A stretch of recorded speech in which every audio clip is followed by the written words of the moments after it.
to episode 446 of Retro Encounter, RPG Fans' weekly podcast of many topics. I'm Mike Sollosi. And listeners, you don't have to vote in any more elections. I promise we're not going to have any election discussion on this podcast, except a lot of this game is about an election. But who are we voting for? Your other candidates besides me are Tim Manuel. Hi. Zach Wilkerson. Hello.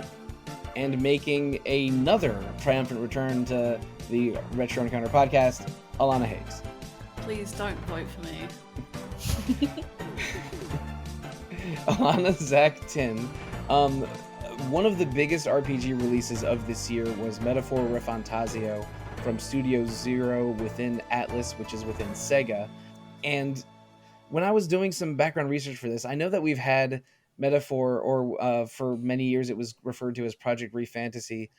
We've had it sort of in our consciousness as RPG fans for many, many years. This game was announced in late 2016, where they announced that that a couple key Persona staff were no longer working on Persona games and had founded a new studio, Studio Zero, and that included Katsura Hashino, the director, Soejima the art designer for a lot of Persona games. And so people were justifiably very excited about this. It's like, oh, a bunch of the Persona staff making a original IP. But it took 8 years for it to come out. So there hasn't been a lot of interviews or anything resembling an oral history on this game's development, but over 8 years, including right over the middle of the COVID-19 pandemic, I think it's safe to say that this game went through some development challenges. Otherwise, they would have delayed announcing it much later. But the end result is kind of undeniable. It reviewed extraordinarily well. I think our reviewer gave it a 98. And the event has not taken place yet, but it's been nominated for RPG of the Year and Game of the Year in the Game Awards. Whether you put any stock into them is regardless, but you can safely say that Metaphor ReFantazio had broad critical acclaim and audience acclaim, because this is one of the biggest and most celebrated RPG releases of the year. I played this like a madman when it came out. I finished it in, I think, a little over 2 weeks, and it's a fairly dense, lengthy game. So I, like, partway through playing it, I immediately knew I wanted to podcast about it. So I put out the call, and Tin, Zach, and Alana answered it. Before we get into the straight into what the game is about, let's talk about what were your early impressions of the game when you started playing it. You first, Zach. So I actually got Lana and I both got our hands on it at Summer Game Fest in June. And I like the Persona series. I like their modern Persona series, but there are times that sometimes the rhythms of them can feel a little repetitive to me. But when I was playing it at Summer Game Fest, like I was like, oh my goodness, like I love the look of this. It's just and I know people get annoyed about the comparisons to Persona, SMT, Etrian Odyssey, but the reality is that DNA is there. But like I was seeing enough of its own stuff that like I was really engaged. I love the press turn element of it, the art style. While obviously it lives sort of in that sort of same vein as Persona, was definitely its own thing. And the music was amazing, and I was just obsessed with the combat, and that was true for the 85 hours that I spent with it afterwards. So yeah, my early impressions were pretty accurate to what my final ones were. I loved it. I think there is going to be some comparing Metaphor in terms of other games quite a bit in this episode, and while normally I think that's usually sort of intellectually lazy, I think it's merited in this case because they make a lot of specific references. But Alana, same question to you. What were your early impressions of playing Metaphor, and sort of what was your very recent history with it? So pretty similar, honestly. Like, I sat down with it and I like at Summer Game Fest again. And I like skipped the tutorial section and just went straight into like the dungeon. And I like from the first battle, I was like, oh, okay, I see this. I see what you're doing here, and I really like it. But like getting my hand on the game like for proper, it was honestly pretty consistent with like how excited I was. I was like really scared coming out of it. I was like, people know that I don't write for a RPG specific website anymore, nor do I write for a website that covers like PlayStation games. So like to come out of Summer Game Fest and be like, yeah, my favorite game I played was not even something I cover officially. It was like, okay, that's like worrying. And but by the time I like sat down with it properly and played through like, I think even like 20, 25 hours in, I was like, this is really darn good. And I think you're right, both of you, about like all of the Atlas comparisons, because yes, I think in this instance, this is an anniversary game, right? Like, this is really a culmination of everything Atlas has ever made. Like, there are like pieces of every single game that they've ever touched or had their hands on. There are composers who've worked on other games that it's not just the composer of the Persona series, Shoji Meguro. Everything comes together to create this like really varied whole. And honestly, I mostly absolutely adore the game. Like, even by the end, when I was getting like a little burnt out, I was like, you know what, I'll just keep going. I could keep going because the combat feels propulsive enough and battles are quick enough anyway. So yeah, really consistent with how I felt at the beginning, and mostly loved it. Right on, and we will get to those Atlas comparisons and the very soon, I promise. But before then, Tin, what were your early impressions of when you first played Metaphor, and sort of how did you come about doing it? Oh, I'm just so glad we're out of school this time.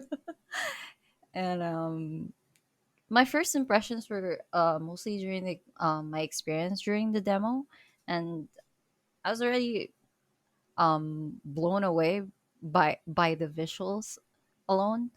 I was also like looking forward to how the combat would evolve from there on. So I, in this entire podcast, I'd probably say I would be speaking a lot more positive things about this, because personally for me, this is like the game that I really enjoyed the most this year. Like among all of the AAA or big RPGs that came out this year, for me this stand out the most.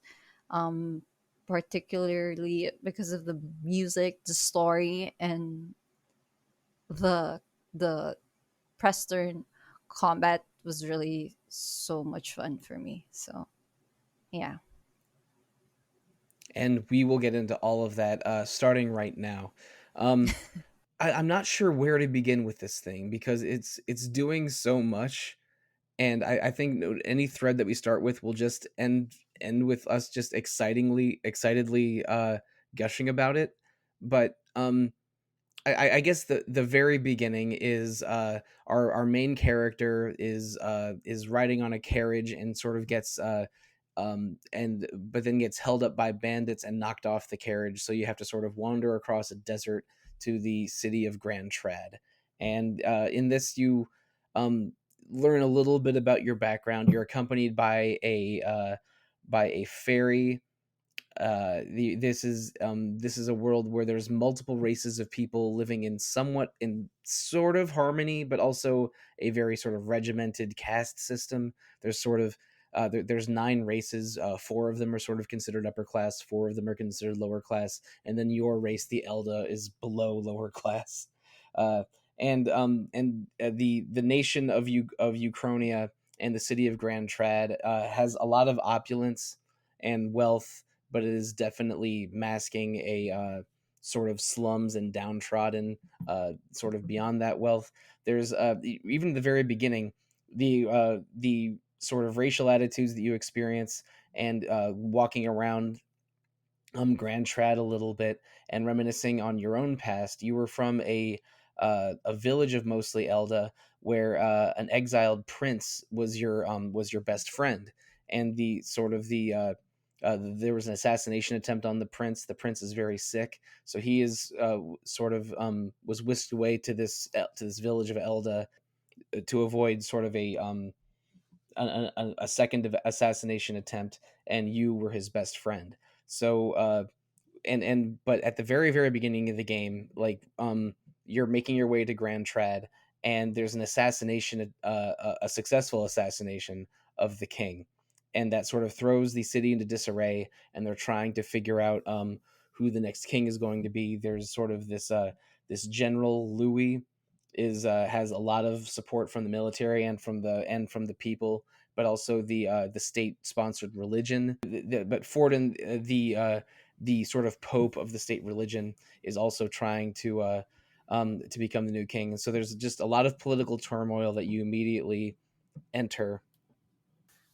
And upon landing, you try to just get a job to try to try to get closer to the military, because your friends in the Elda village, basically the prince's supporters, are trying to get you in contact with someone from within the military that will allow for sort of the next step in getting the prince back on the throne. And that's a very messy, rambling explanation of the first few minutes of this game. Let's talk about just before the game really begins, what we think of this world and its political situation. Because, I mean, this is not the first RPG to handle class issues or race issues in a way similar to this, but they just throw a lot at you at once. I mean, there's 9 different races, and they sort of throw all of these different tribe names at you,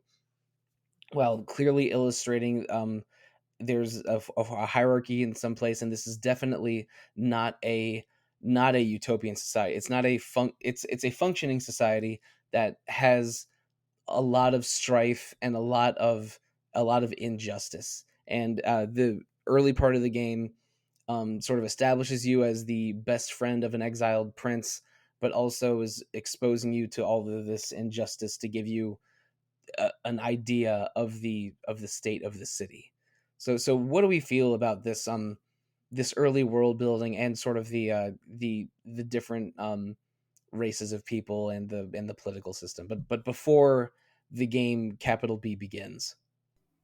It's honestly really hard for me to be retrospective about it, because, stuff that happens towards the end of the game kind of turns a lot of this on its head. But anyway, initially, like, Grand Trad, I think, is really worth pointing out as like a really fascinating, like, capital city.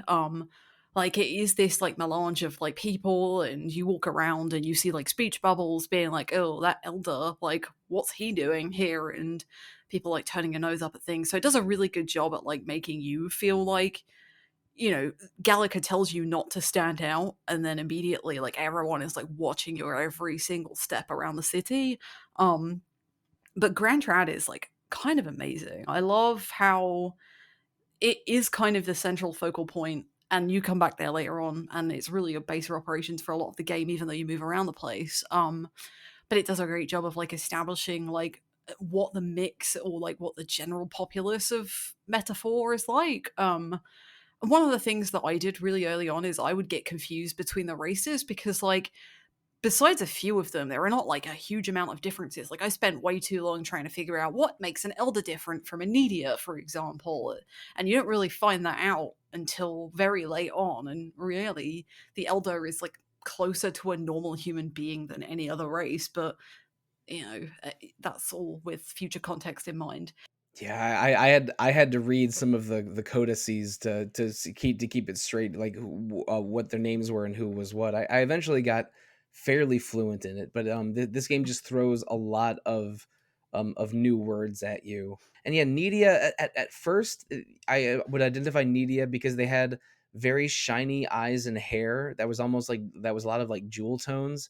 But then you learn a little bit more about them later. Basically, Elda are what we think of as humans, and the word human means something different in this world.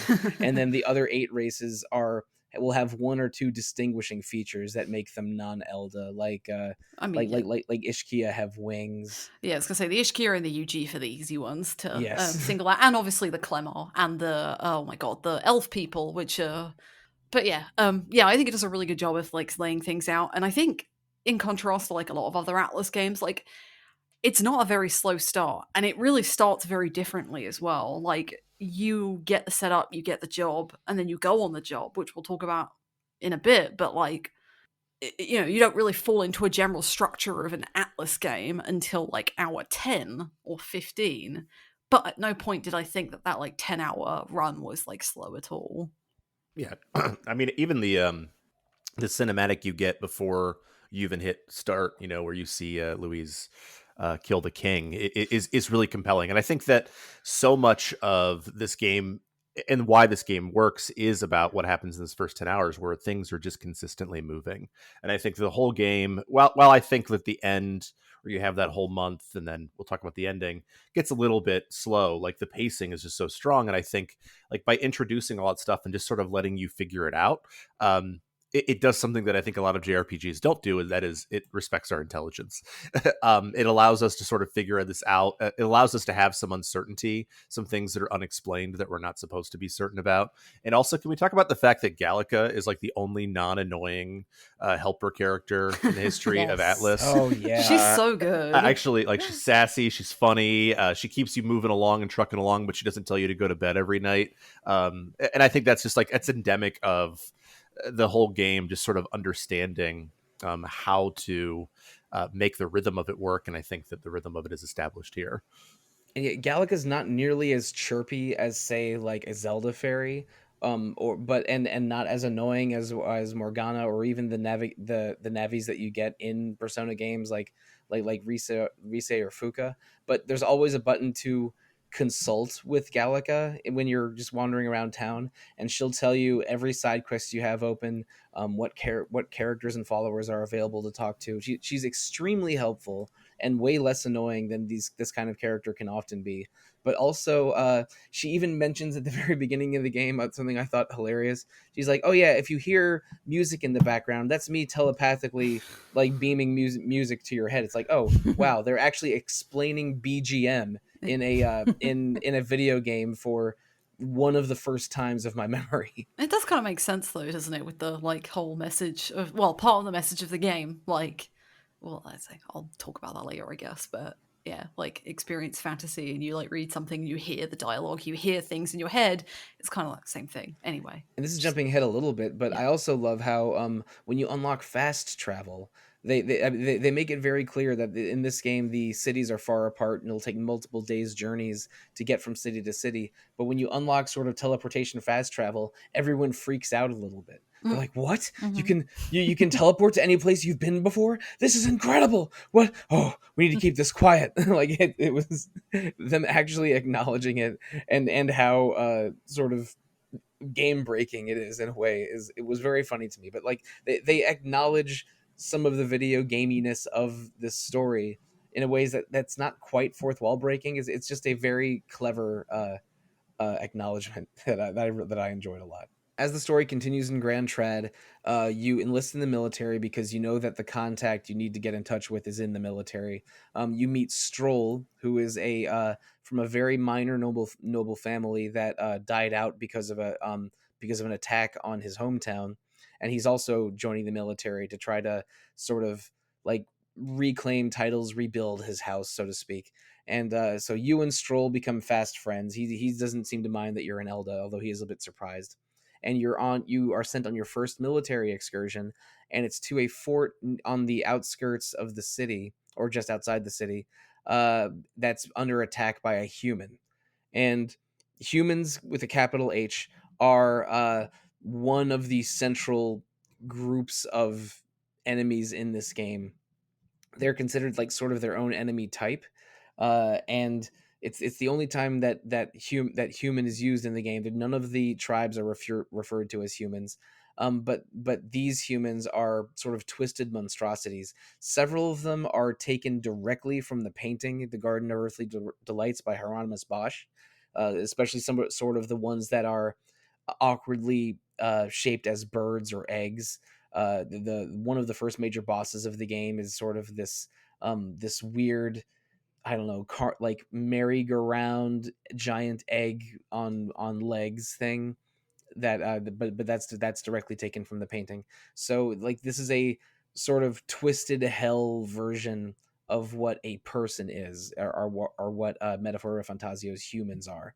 And so there's an attack by a human. This specific one resembles a tree, But the fort is under attack by humans. You go into to try and claim it. It's made very clear that the captain in charge of the garrison that you joined is corrupt and is intending to let all of his new recruits die, so that Louis, one of the person who killed the king and is vying for the throne, can use this human attack on the Grand Trad military as a way to sort of get the people afraid and support him for king. But you weren't necessarily part of that plan. You're just in there um, trying to get in contact with the agent of the prince.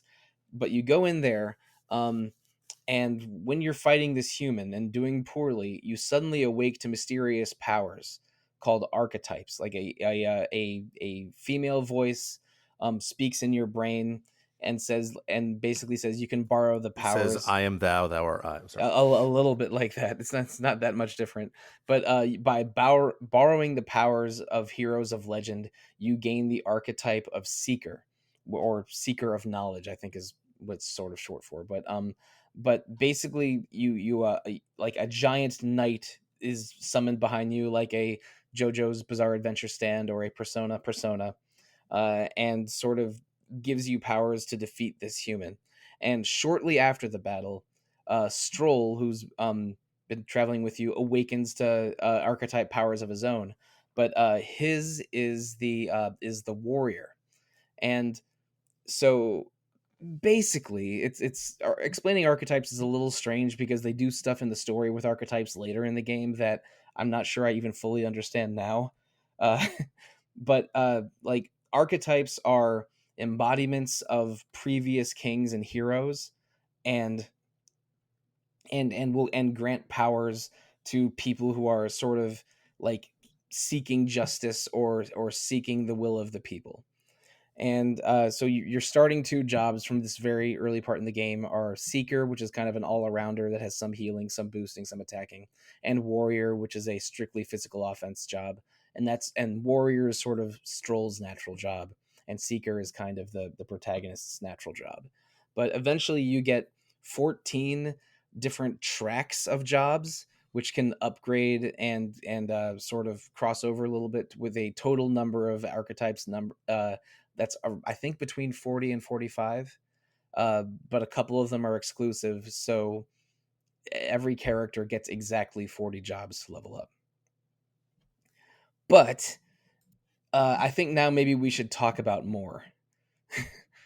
Because of like right when you gain these powers, you're sort of transported to a mysterious dimension that's definitely this game's version of the Velvet Room, if we're going to use Persona terms for everything. And a mysterious scholar named Moore uh, talks to you about what archetypes are, and that he's been trying to unlock the secret of archetypes in this mysterious room for years and years and years. He believes it's either in the castle in Grand Trad or in the Magic Academy somewhere else in the country. But he's been trapped in this room just sort of contemplating and researching. And he's the person that will allow you to upgrade or change archetypes. And also he sort of but also the more archetypes you unlock, if you sort of achieve side quests he gives you, he'll give you upgrades to the Seeker archetype. And as a result, he becomes your first capital F follower. And followers are the equivalent of persona social links or confidants. There's 14 of them. And as you gain closer to these 14 followers, your jobs, your specific archetypes upgrade and gain sort of new and you gain abilities in game both related to the archetypes and related to other gameplay systems. But I'm rambling, I'm all over the place, but this game introduces a lot at first. And the archetype system resembles demon summoning in an SMT game or Persona in a Persona game very heavily, but they also strongly resemble a job class system from many other RPGs. But the two you get early on are Seeker and Warrior. You eventually get 14 tracks and over 40 jobs. Without getting too far ahead, did any of us gravitate towards a certain job or strategy early on? I mean, for me, and Alana and I played through this together. Full disclosure, so we were sort of like navigating each other's preferences about like the different jobs. But for me, it was assassin or ninja or whatever. Well, Hagues' track basically I was the think it one. goes. I think it goes thief, assassin, ninja in that Yeah, order. Yeah. yeah, and then whatever his ultimate job is. But I just really liked his ability to like debuff agility, how quick he was, and so for me, like a lot of my strategy became like, how do I make them miss and make me hit more often, especially against like some of those dragon fights later on. And so yeah, but like the job system in general, I mean, I think that I really liked the way that the way that it was set up. Like, so like if you were in a job, like it still like had its identity, and you couldn't pull like 17 different skills from other jobs. You could only have 4. And so like that job and its identity was still really important, but you still had that flexibility that it was important that you had other skills. And sort of thinking about mixing and matching those was fun. It could be very powerful, but I still liked that each archetype or job had its own identity. But I think that the thief archetype tree was the one I most gravitated towards. And I also like how there's 14 trees, which are those core job identities, but they upgrade. So it's not like, you're still using the warrior job you got from the beginning of the game at the end game. No, like warrior upgrades a couple times, and eventually like you're using a souped up version of the warrior job. And every character has their unique sort of special job at the end of the game. And Haze Maze, Royal Thief at the end, has an ability where if an enemy ever misses him, then their turn immediately ends. And I exploited that so hard in the final couple fights in the game that he became a crucial part of my strategy. But yeah, the like you said, these jobs never really lose their identity, and none of them are really bad or forgotten by game's end because of how they sort of upgrade instead of remain static. Tin or Alana, did you have a favorite archetype to play around with? I was also really like thief and assassin, but like I would say towards the end, I will say like early on I used a mage. And to be honest, if you were talking about like jobs that like most of them are valuable towards the end, apart from some passives that are really good on mage, the mage lineage is probably one of the worst lines in the game, which is like really surprising. It's really good at the beginning because you need that elemental weakness, but by the time you get like masked dancer and summoner, which summoner is amazing, one of the best jobs for mobs in the game easily, like it just completely falls off apart from those like MP regen skills. So I think Summoner was probably like the job that I enjoyed the most in terms of like grinding levels and stuff. But we'll probably talk about that later because it's like a late game character, and I feel like we have a lot to cover already. Oh, we do, yeah. I was similar to you. I used mage and cleric a lot early on for for attacking elemental weaknesses, but by the end of the game, I was gravitating much more strongly towards a couple physical jobs, and summoner being definitely the best magic job in the game. Yeah, the last physical job you get is like totally busted, especially with the Oh, yeah. character it's on. Oh yeah.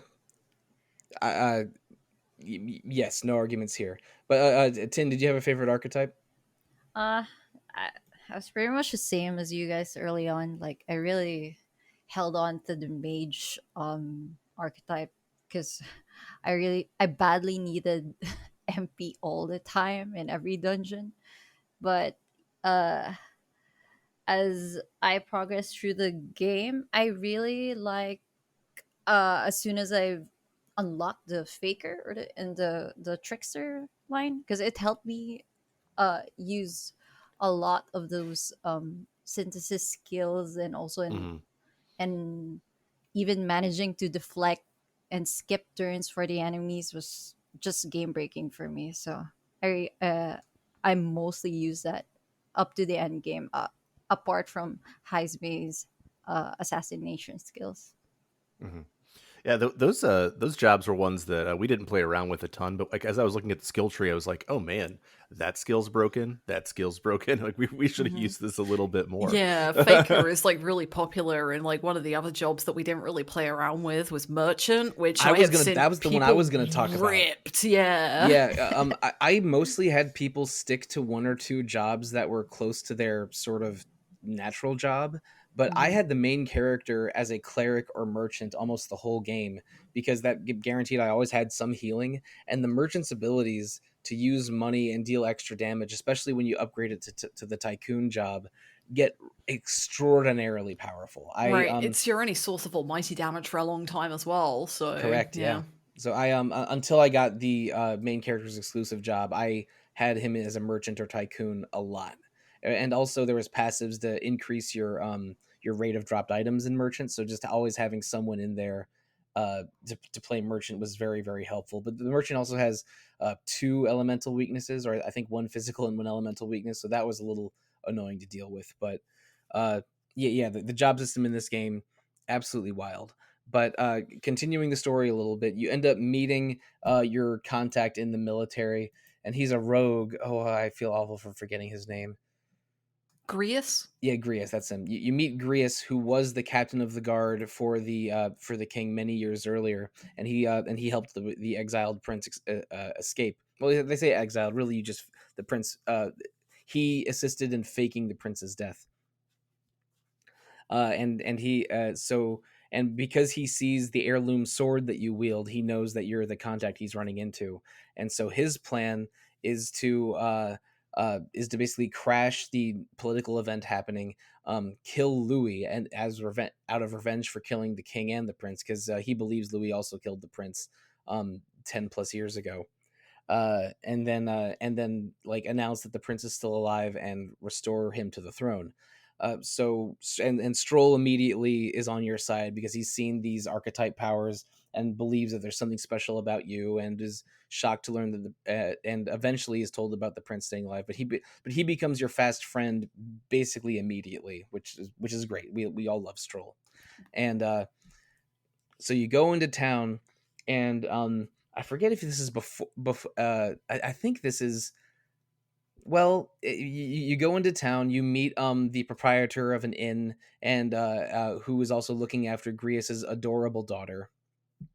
And sort of the inn becomes your base of operations in Grand Trad. And then you do this grand assassination attempt, and it goes extraordinarily badly for many reasons. But Who could have seen it coming? We were in hour 5. yeah, this is not early. This is not very far into the game, and you aren't going to kill one of the presumed main villains this early. But basically, there's a like Louis is making a play for the throne. He comes in on a giant airship and even drops the remains of a dead human into the town square to try to instill fear and panic, and then assuage that fear and panic. And he's arguing against Ford and the Pope of the church. But when all this is happening, suddenly the castle in Grand Trad sort of unearths itself and floats into the sky, and the bottom of the castle, which should be a bunch of stone and soil, takes the shape of the deceased king's face. And the king announces to everyone that in order to create the best kingdom possible, the next king will be whoever is supported by the most people at the end of a period of I think it's around 90 or 100 days, but at the like at the advent of a specific holiday in this game's calendar, the new king will be chosen, and that person is whoever is supported by the most people. And Grius is a little bewildered by all of this, but tries to take that opportunity to kill Louis. But Louis is protected by a mysterious shield, and then kills Grius in retaliation. Because basically, and the king also mentions that whenever there's a candidate supported by a large number of peoples, like one of the top candidates, so to speak, they are immune to harm from others unless they are challenged to and accept a duel. So basically, this is the thrust of a lot of the game. There is a giant election, and you're trying to raise yourself in the ranks of the eyes of the people as much as you can, so you can ascend the throne and then hand the throne over to the prince, presumably. But while you're doing so, Louis and Forden and other top candidates cannot be killed by normal means. So you cannot immediately go after Louis right now. What you need to do is just do as much work as you can, building support from the people, and raising your rank in this election. And that's what a lot of the game is. And this is another time where we're going to compare it to Persona a lot. Once this game begins in earnest, you have a Persona style schedule system where you can you'll have an objective that has to be taken care of within a certain amount of time, but outside of that objective, you can go around town, do side quests, talk to people, get closer to your followers, uh, and just try to and work on improving yourself. Anything you can do to strengthen yourself or raise your esteem in the eyes of the people.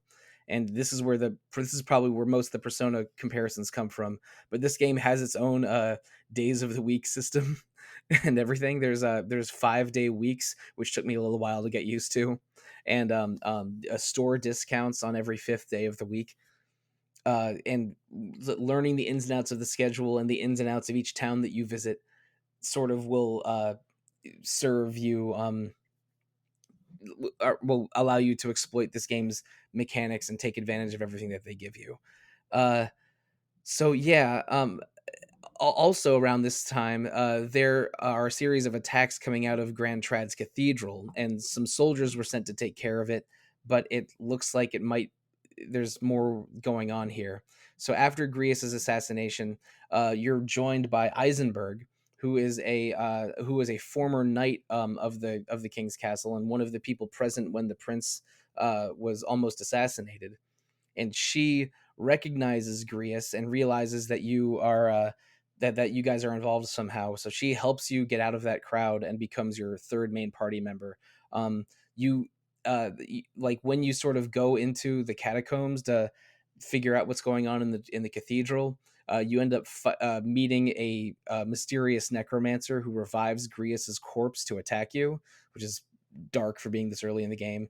And Eisenberg awakes to her own archetype powers, which is a defensive knight class, and sort of becomes your fully fledged party member. And so the game truly begins after your mentor character Grius dies very early, and you have this cathedral dungeon and 2 party members to sort of manage within several days to schedule your own activities around town. So we don't need to weigh in on everything going on here, but I do want to ask about the cathedral dungeon, because I don't know if this is controversial or not. I think this was one of the maybe 2 most challenging dungeons in the whole game, because it's very big and elaborate, and it's your first time really engaging with the ins and outs of combat and navigation. Because like you were wandering around a forest and a mine earlier to get back to Grand Trad, but that's neither of those are dungeons compared to this thing. But like your MP resources being very, very difficult to restore. This dungeon just being very sort of long and elaborate. Like this was my first taste of the most intense parts of gameplay of Metaphor, and you only have three character party for it. So I actually thought this was one of the more challenging parts of the entire game. I think this was the only dungeon that we did over 2 days. Like it's the only dungeon we had to leave, and the reason it also took me 2 days. Yeah, I screwed up because like we didn't have a mage in our party at this point, which is like number 1 error, right? Like we went back in with one, and like, well, no, we didn't even do that. I think we used one for the next dungeon, which was way easier. But yeah, this is like the only dungeon I found really challenging, honestly, and it's just because some reason I forgot that like every first dungeon in a Persona game or an SMT or something is so like resource management heavy, because you're like dealing with those restrictions and like you have such limited options that you have to make do with what you've got. And so yeah, it just took a little bit longer. I hadn't gotten into the flow yet, and also like we'd also tried a side quest before this with a Minotaur boss that was incredibly hard. So this was like our introduction to the game. So like initially I was like, oh, this is going to be like spicy hard kind of, but it turns out that like I think the beginning of the game, apart from the optional bosses, was actually okay. But this was like this was the only bit that I think we struggled in. Yeah, and I think part of the problem too was I was being stubborn because Yes. I was like, these are the jobs that I want on these characters. I don't care that they told me that we should have a mage in here because like none of these people are obvious mages. That's dumb. And so it was kind of my fault. And I can't remember if you mentioned the Sollosi, but like that idea that they give you information about the different places that you're going. Like, these jobs will be best for this area. If you go to the informant, they give you that information, which I think is a great fix to one of my number one criticisms of like SMT games, where it just becomes like trial and error. Like I have to die once to figure out the trick. Now it's like, hey, here's the trick. Now you have to figure out how to execute the trick. And I wasn't taking the informant seriously enough at that point. So I think that was part of the issue as well.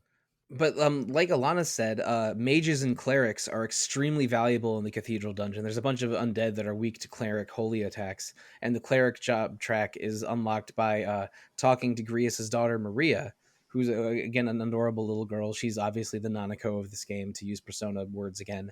But um, like I think you need a mage and a cleric to do well in the cathedral dungeon. But as a contrast, the optional dungeon that unlocks the merchant job that has the minotaur at the end of it that Alana mentioned earlier, they mentioned specifically that, oh yeah, minotaurs and goblins will go berserk and attack you harder if they see a magic user in your party. So don't so like they're and this is not clearly said at the front, but if you talk to informants and buy their information, they'll give you a lot of these hints. So yeah, you need a mage and a cleric for the cathedral. You cannot bring a mage or a cleric without great risk to yourself in that against dungeons with a lot of goblins. But I mean, all the information is there and all the tools are there. So even though the game does give you a lot of freedom with jobs and classes and options, like optimizing a little bit for your situation does help a lot. Tin, did you struggle much with the cathedral dungeon? Actually, it's like the second dungeon that I struggled with. There's a specific dungeon in the game that I'm sure we're all gonna talk about later, and compared to all of you guys, I was actually stubborn as well. For the cathedral, like I was thinking that I don't want to go home. I don't. I'm gonna try to clear this in one day because part of me, like some, that completionist in me, that I was worried about managing my days as the game progresses. So I was like thinking, I have to find a way. So it I took so long in that dungeon because I ran out of MP items to regen. So all I did was like equip my mage and really try to sweep like every little enemy in there. Like if you get to a certain point of level, right, you can just fast kill most of the enemies in the overworld. So I did that to just regen all my entire party members MP and then go back at it again before fighting the boss in there. So I did a lot of like grinding and then returning to academia, grinding, return to academia to reset the mobs all over and until I cleared that area and I really did level a lot in that part that the succeeding dungeons were a lot easier for me. So Yeah, it's like you really feel that the limitation of your MP in this early dungeon, because there's not a lot of MP restoration items. Like Tin said, there's a couple ways to regen with mage abilities. Like you eventually unlock a more reliable MP healing, but if you defeat enemies on the world map as a mage, your main character gains a little MP. So it's I ended up just getting to one of the safe houses or safe rooms, which you can use as warp points. At a certain point, my party was in such disarray, I decided it's like, I know my persona instincts want me to do this in one day, but I might have to. This game might be harder. Maybe I have to do all the dungeons in 2 days, and thankfully that was not true for most of the rest of the game.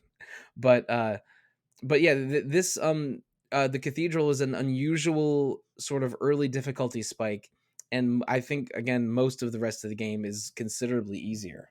But by the end, you get to Zorba, the necromancer that attacked you earlier. He's trying to break into a room that contains the king's old royal scepter, which has tremendous magic power.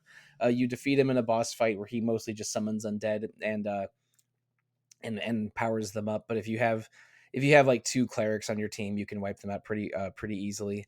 And this leads to after you defeat Zorba, with sort of his last, Zorba reveals that he is he is a mixed tribe similar to Grievous' daughter Maria, who's Maria is half rogue, half Ishkia. Zorba is he's half Clamar, the horned species, and I forget what his other half is. Mastari, he's got like the third eye. The third eye. Yeah, Yeah. He's half Mastari, the three-eyed tribe. So, but because mixed race people are considered unclean, Zorba was ostracized within the magic academy that he attended, but Louis accepted him because Louis believes in some version of a true meritocracy, although it's very clear that what Louis really believes in is fascism. but because Zorba was a devoted follower of Louis, and sort of as his last gasp, he revives the human that was left in town, and that's sort of the final boss after Zorba. They mercifully heal your HP and MP in between these two fights, and sort of after the Zorba fight and a big fight against the human, some people in town recognize that, oh, this mysterious Elder boy is who saved us, and your name rises in the ranks a little bit, but it's mostly covered up by the church and the military. But after this, you get in touch with the an Ishkia who's the former chief engineer for the king, and he gives you a land runner, which is basically a tank / submarine that runs on giant legs. And because the church is establishing that the king candidates are going to engage in a series of competitions to determine who the next king will be, and the next round of competition takes place in Brilehaven, a city far to the south. So on the way to Brilehaven, you stop. You decided that in order you need to take part in this event to succeed here, and you make your way to Martira, a town halfway between Grand Trad and Brilehaven, and that's where sort of the next segment of the game is. We don't need to spend a lot of time in Martira, but because I don't want this episode to be 3.5 hours long, but that's sort of where the second main dungeon is. There's a serial killer that's killing citizens of Martira, including many children, and so you start out trying to help the local knights track down a criminal named Hagues, who they believe is the killer. And when you find Hagues, Hagues is basically a retired knight, and he's of the is it the Ugaf? What's Hagues' tribe? Ugif. That's it. I'm gonna get all the names wrong in this episode. I'm so sorry. Yeah, Hagues is a Ugif, which resembles a small bat. And so, if anything, Hagues is this game's version of a Morgana or a Koromaru, the sort of a mascot animal-like character of the game. But Hagues, who is not the killer, has not been to Martira in a long time. Hagues is a knight that left in disgrace. His son was killed in an attack that he was not present for, so he blames himself and has sort of been living in a self-imposed exile, and is a very self-serious, chivalrous kind of character. And he speaks in Japanese in a very deep samurai-like voice, and in English in this sort of a vaguely French accented middle-aged man voice, but he's a character with a lot of dignity and seriousness, which contrasts to his appearance of a very, very cute white bat who fights like a ninja or a rogue.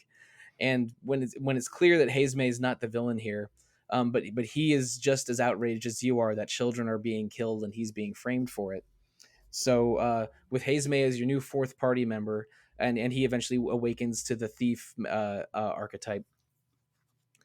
You return to Martira, realize that one of the two guard captains has been covering up these murders, and the real killer, is well, I should say this one guard captain was kidnapping people and delivering them to the castle dungeon where they were being where they're being killed at a later date. So to stop the killings, you have to go through the local castle in Martira to stop everything that's going on. You have another period of freedom to get closer to your followers, which include the engineer of your ship. He's the holder of the gun archetype. I'm sorry, the gunner archetype. When all is said and done, it's a really sad story. Basically, the ruling noble of Martira is a widowed woman. She lost her child, who was another mixed race child. To I think was it killed in cold blood? The nanny. Yeah, that's right. Yeah. The nanny suffocated it, Yeah. and that caused her to fall completely in despair. But then, when she encountered a monstrous human that resembled a baby, she decided that this was her own child returned to her. So she kept this monster human in the catacombs of the castle and fed it citizens of Martira in her own delusion. Um, uh, Perhaps obviously this giant human is the boss of this area, and after defeating her, after defeating it, the noble woman comes to her senses and is like offers herself as sort of a form of penance. So you'll deliver her to Brylehaven and turn her in, and that can be the monster that you sort of submit for this phase of the king competition. It's all very convoluted and weird, but what do we think of the Martira chapter of this game? I think this is my favorite part of the game, honestly. I think it's really important to note that Joanna, the woman, is actually a member of the Sanctifex Church, which is the religion. Yeah. There's so much going on here. I definitely left some details out. No, it's fine. So it like has that double-edged account because like something I failed to mention at the beginning of the game is like Luis is very definitely the antagonist, but I also really hate Forden, and there are reasons to hate Forden later on anyway. But like there's like that discrepancy between like, you know, every Japanese RPG is like, oh, church is bad, blah blah blah. But like I think it does a really good job here of like already setting that up. And early on you meet Joanna and you're like sympathetic to her, but then she's doing something evil, but you're still sympathetic to her because like she's lost a child. And I think this chapter is a really good encapsulation of a lot of what Metaphor does really well, because on the one hand, you've got Hagues, who has lost a child. He blamed himself and took himself out of the world into exile and punished himself. Whereas Joanna dealt with that grief very differently. And I think it all comes to a head in that final boss fight where, you know, Joanna is like grieving and weeping, and after you defeat the human, which is like absolutely terrifying, and like all of my worst nightmares roll into one. But one line that stuck with me very early on in the game is that Hagues says to Joanna, he says, "Grief is its own death, so we will show you life." And I think that it's like this game is like about parallels and opposites, right? Because ultimately the main character and Louis are are these diametrically opposed opposites, and it's sort of the whoever has the greater will moves on. But yeah, this game compares characters or sets them up against each other to compare their different ideals often.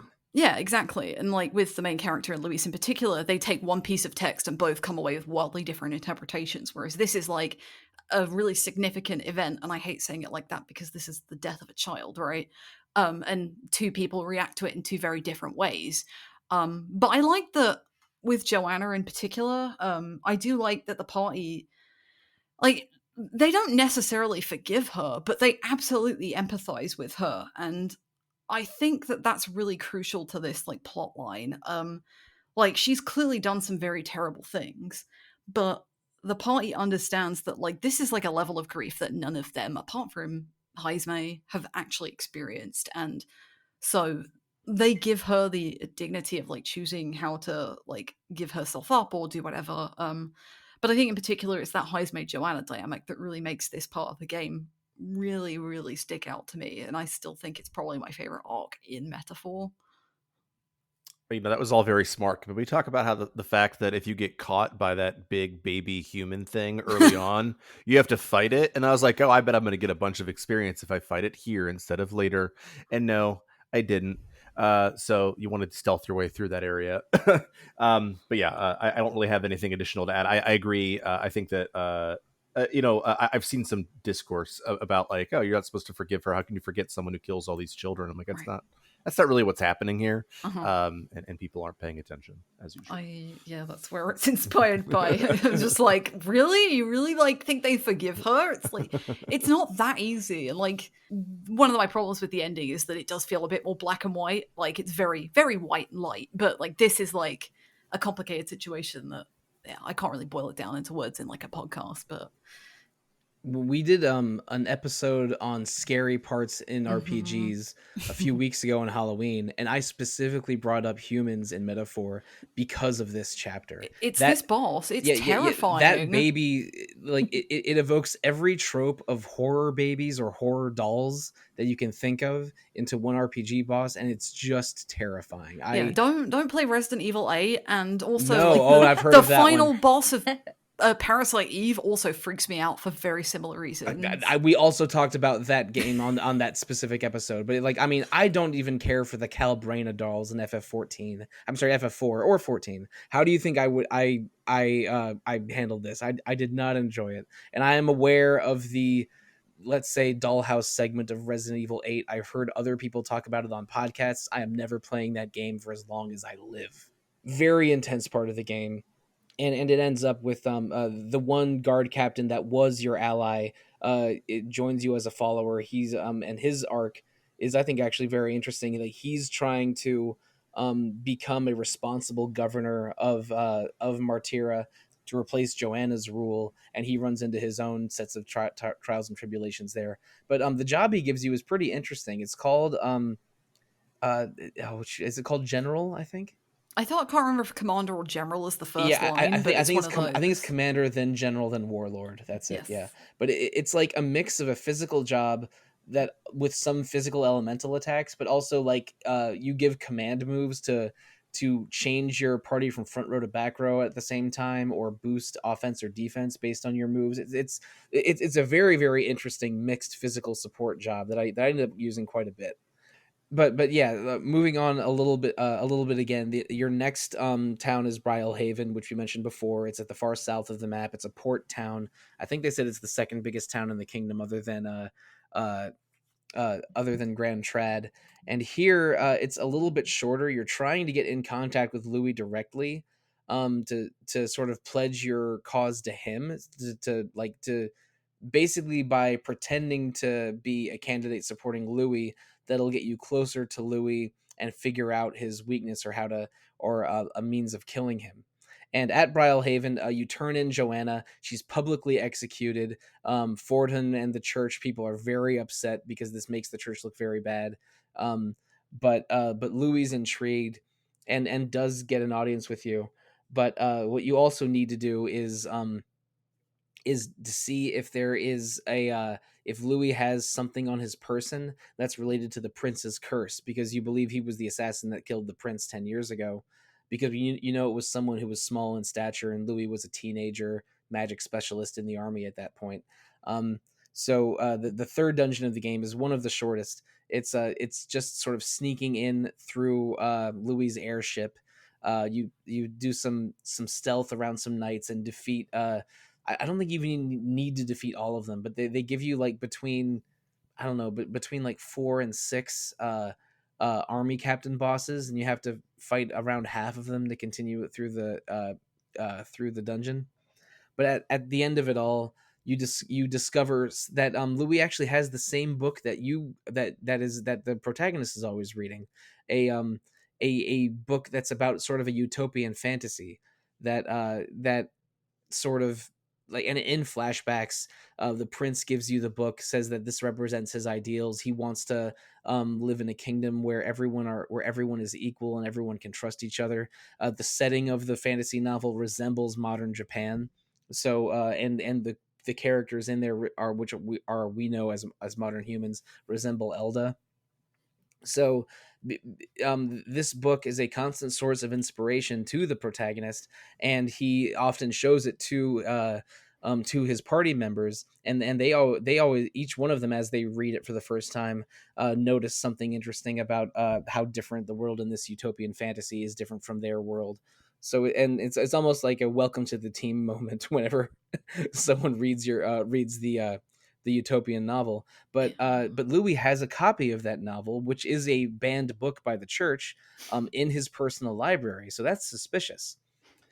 It sure is. I mean, like the book is like, it's actually every follower reads a line from it, so it's every single person who joins like Will's Okay. cause. So It's all, including the rogue merchant from yes, and our boy in Martyria and all the and Grias's daughter Maria. Sure. yeah. Like even before I like got into the game, like I looked at the book and I was like, this is Thomas More's Utopia, and then there's a character called Moore, and I was like, well, Yep. I know what this game's doing, don't I? I'm like, it's not. I do kind of appreciate that metaphor is like not subtle at all, to the point where it's like Metaphors right there in the title. right, exactly. And It's full of damn metaphors. We'll get to that part as well in particular. But yeah. Anyway, carry on. It's like one of my favorite scenes from the comedy Parks and Recreation, where the character Ron Swanson goes, "Moby Dick's my favorite book because there's no metaphors in that thing. It's just about a man who hates whales." I'm sure some people can play this game without noticing a lot of the messages in it, but I mean, it's right there in the title. Brylehaven gives you a lot of extra stuff to do. They introduce the sort of arena side quest. You also get your fifth party member sort of towards the end of this. The singer Juna, who is a Nydia. She was adopted by members of the church as a child because of her singing talent, and so she's connected to the church, but also is the most beloved singer in the whole kingdom. So she's a sort of a celebrity. She's seen accompanying Louis often, so she's kind of involved in every faction in this political struggle. But after you when you infiltrate the airship and see the book, and like she's there also trying to infiltrate Louis's library, she runs into you. You end up fighting a different one of the king candidates together, and he ends up losing because he's unable to harm you, who's sort of also officially entering the race as a king candidate. I could be getting this wrong. I'm sorry. I played this game a month ago. Nope, you're right. It's exactly how it plays out. He Right. tries to like go for a fatal blow, and then the king's magic kills him because you've got enough support, because Right. that execution scene, it whittles down the candidates to like, I think it's the top 40 or something like that. It might even be 20.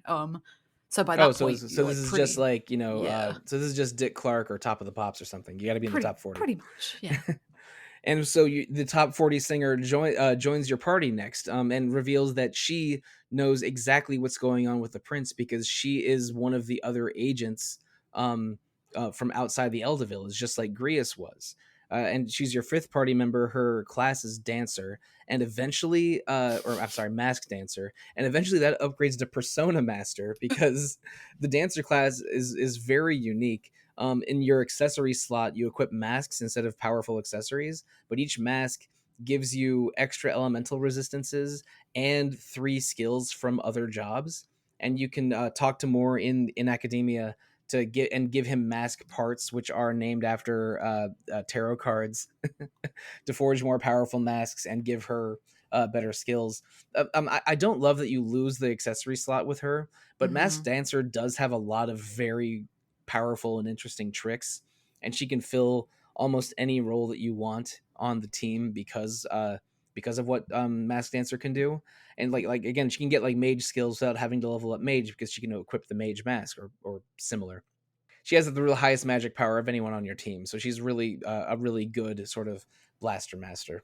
Yeah, she gets really good synthesis skills with Master Dancer in that line as well. It's like got some of the best ones in it. Oh yeah, Juno is a really cool character, actually. I like her a lot. I think she's a little bit underdeveloped, but I do like the fact that, like, I think every character's job is very representative of them and their what they do and their like own struggles, which is, you know, the whole point, right? Like the archetype is a reflection of like you. What's the line that the voice says? It's like embrace. It's not embrace your fears, but it's basically like taking your fears and like use them to your advantage, basically. And yeah, like, it's the whole anxiety as an ally concept. They yes, mention anxiety a lot uh-huh. in this game because like basically magic in this world, including the magic of archetypes, is about channeling your anxiety and turning it into courage and power. Yeah, it's about emotion, and like they're called melancholia crystals as well. The things in dungeons. That's It's right. like, Yeah, yeah, again, not the evil subtle. crystals. That's right. It's But yeah, like Juno's like job is like, you know, she's a Nidia, which as we later find out,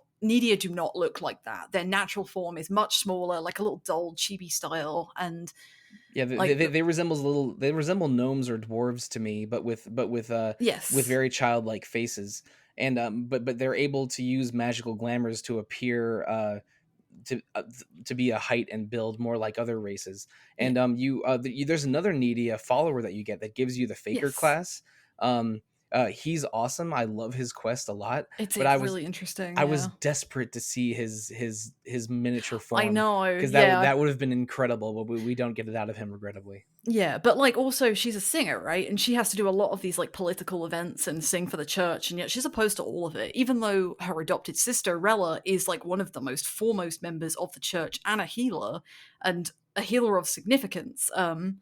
So like she's playing all these different roles. So of course her like job is to like swap masks because that's all she does throughout her life is like she has to change who she is for public perception, to be like quiet outside. She can't have these opinions in the public because she is like like a figure of hope for a lot of people because she's this beautiful singer. But deep down, she like hates Louise. She thinks she knows the prince is still alive, and so she has to. She's grappling with all of those like different facets of her life. So yeah, it's an interesting job like narratively as well for her, I think. Tin or Zach, what do we think of Juna? I used every character in this game, but because she can do the different roles, I ended up having a lot of fun trying to fit her alongside other party members. But do either of you guys like Juna's arc or use her often? Same with Alana. I also think that she was also a bit underdeveloped. Like, I wish that they showed more of how she decided to um do that quest of like pretending and going through that path of saving the prince as well. And I think that's the part where I was looking for more for her. But uh, I do like the part that um, her archetype is precisely showing her entire personality, and also pretty much a summary of her story arc, actually. I did use her a lot in the game as well.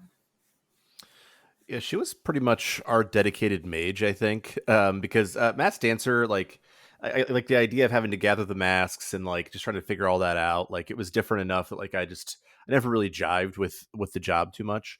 But as a mage, and a little bit of with a little bit of sort of the ability to pull other abilities in, I thought she was very powerful, even if it fell off in the late game.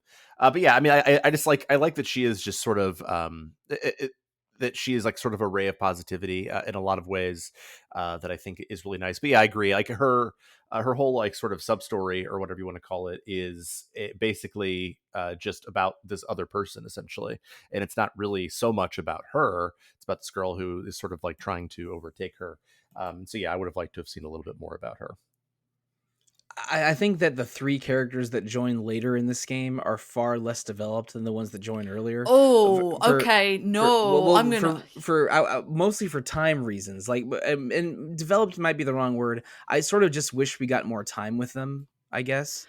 Yeah, okay, I But agree with that, but I actually think the last character you get is one of the best characters in the game. yeah, So no, yeah, he is for sure, and we will get to him. But uh, generally speaking, well, I mean, we'll mention him very soon. I don't know if we can even call it a spoiler within a spoiler cast, but basically after your stunt in Brylehaven and your elevation as a candidate, Louis decides that he is interested in working with you. Louis decides to trust you with a mission to take to the next phase of the story. The next sort of phase of the competition is to bring the best or most powerful relic and for in the King's competition. So Louis and his two confidants, Fidelio and Basilio, assign you the mission of going to the islands in the southeast of the continent.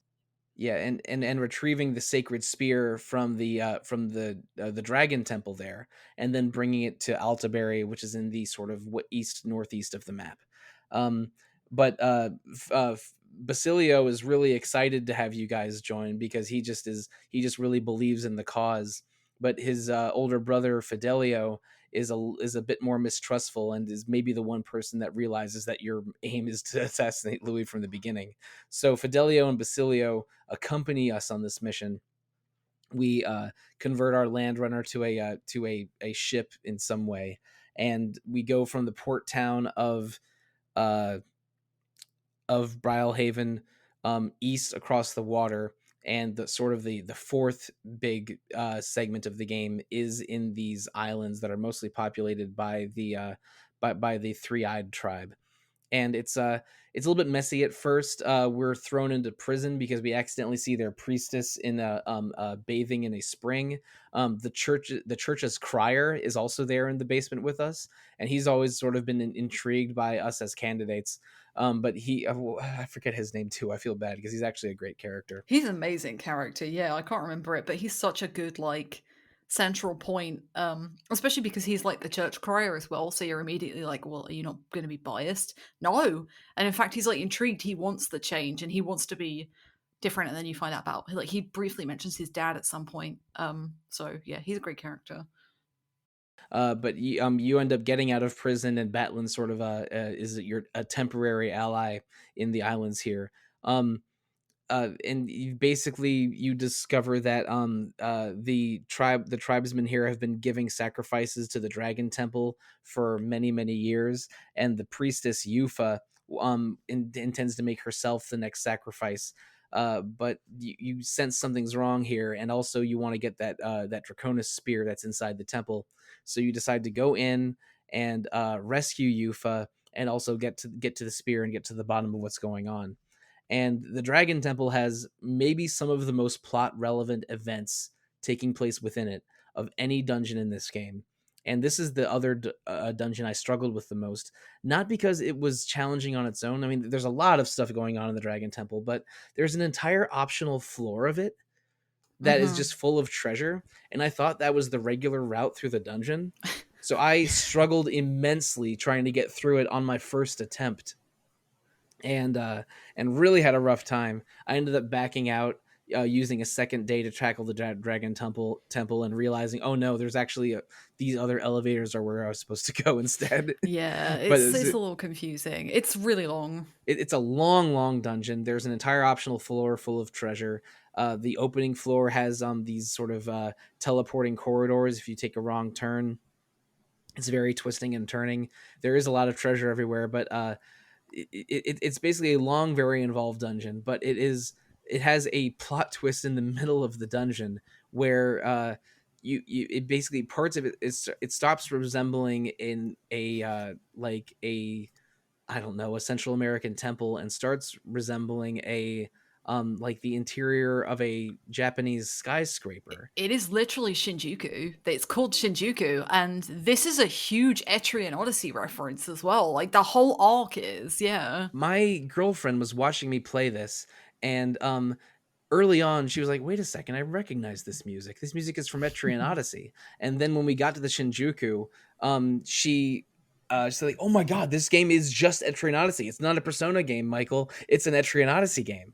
And basically the reveal here is that centuries or millennia ago, this was Shinjuku. This was Japan. or probably closer to millions of years ago.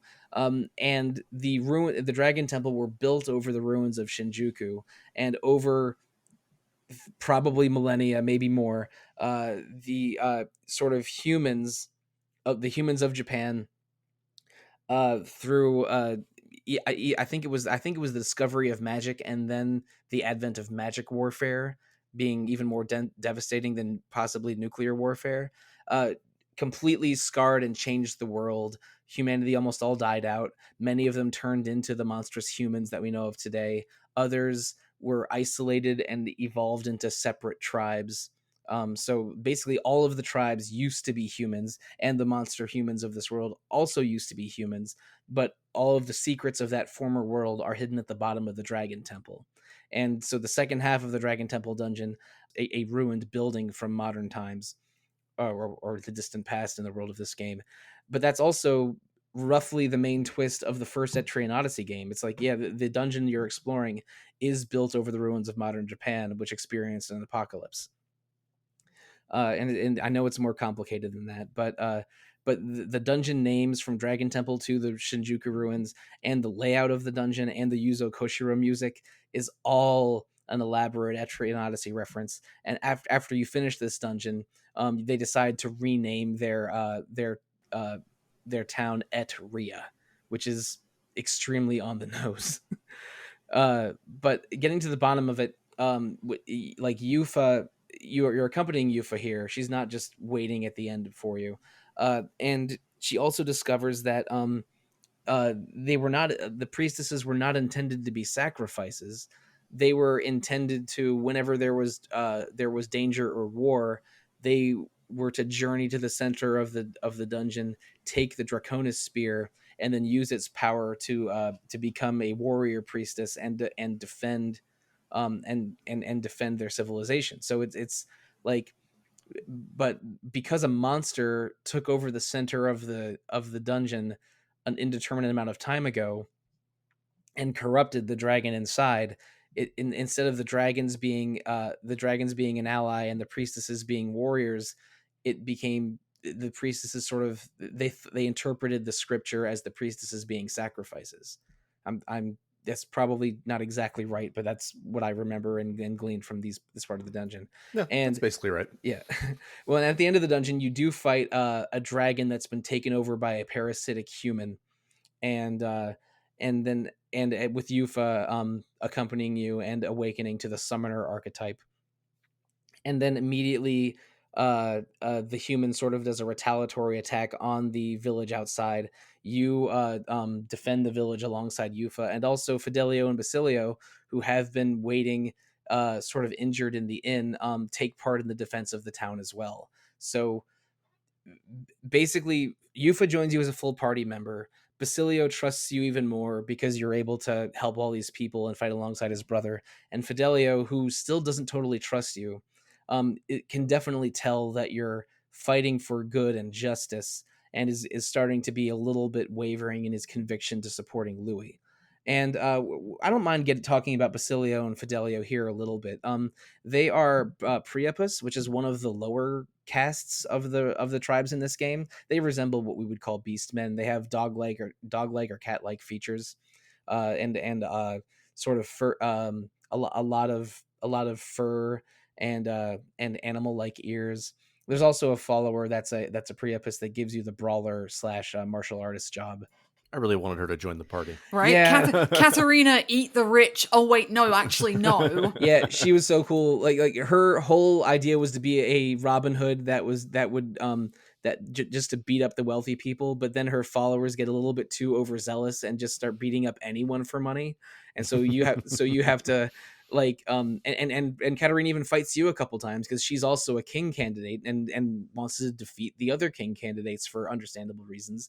But so she's sort of your friendly rival character, and every time you fight her, the brawler archetype levels up a little bit, and eventually she has to set her own followers straight, and basically is supporting the Priapus communities and just trying to uplift them with opportunities and education rather than just only eating the rich. It's like, eat the rich, but also take care of yourself.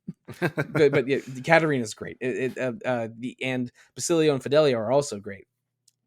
Yeah, I think that I about the brawler class very briefly. I thought it was very useful to have it as like a sub job, because some of its HP abilities really helped you maintain MP later in the game.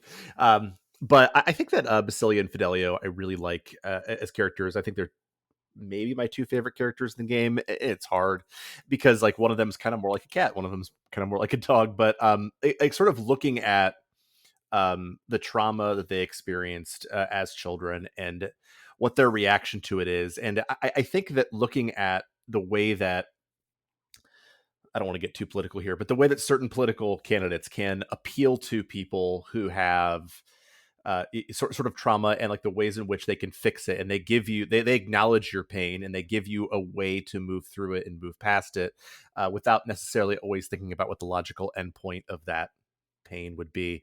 And I think that their whole arc is just really, really fascinating. And I do feel like because you spend so much time with Basilio before he joins your party, he becomes really well developed over that time. I think that his follower quests are really, really good too. Oh yeah, man. Like really, Those are so sad. yeah, I think that they are maybe the strongest of any of them to me. And so I just think that we're talking, and again, I think this game eventually gets a little black and white at the end, but I think that when you're thinking about like how people join certain movements and really looking at that in the face and like really thinking about and humanizing it, I think these two are excellent examples of that. Yeah, and talking about it in a little bit more detail, Basilio and Fidelio gave themselves for experimentation, magic experiments by the church, because they saw it as like the only way out of poverty and despair. And the experiments changed both of them. I think it stunted Basilio's growth and inhibited Fidelio's growth. So even though Fidelio is the older brother, he resembles a small child and even wears like a schoolboy backpack to communicate that. While Basilio is quite tall and built, but he refers to his older brother as Aniki, which is a very, very gangster, very masculine way of referring to an older of an older brother. Um, and if anything, his Basilio's outfit sort of almost resembles a modern suit because of the way he has a jacket and sort of a scarf that resembles a tie hanging down.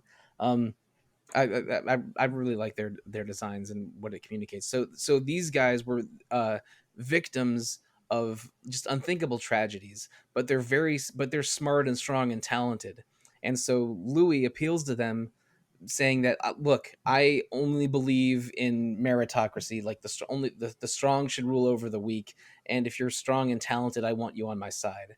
And I don't see I don't see tribe or or background in any of that, and that appeals incredibly well to people of lower castes and also people that admire his military career. So that's how Louis gets a lot of support. But really what he wants to be is an absolute ruler, and his followers can't always easily see that because the meritocracy and the anyone can be anything rhetoric he also spouts.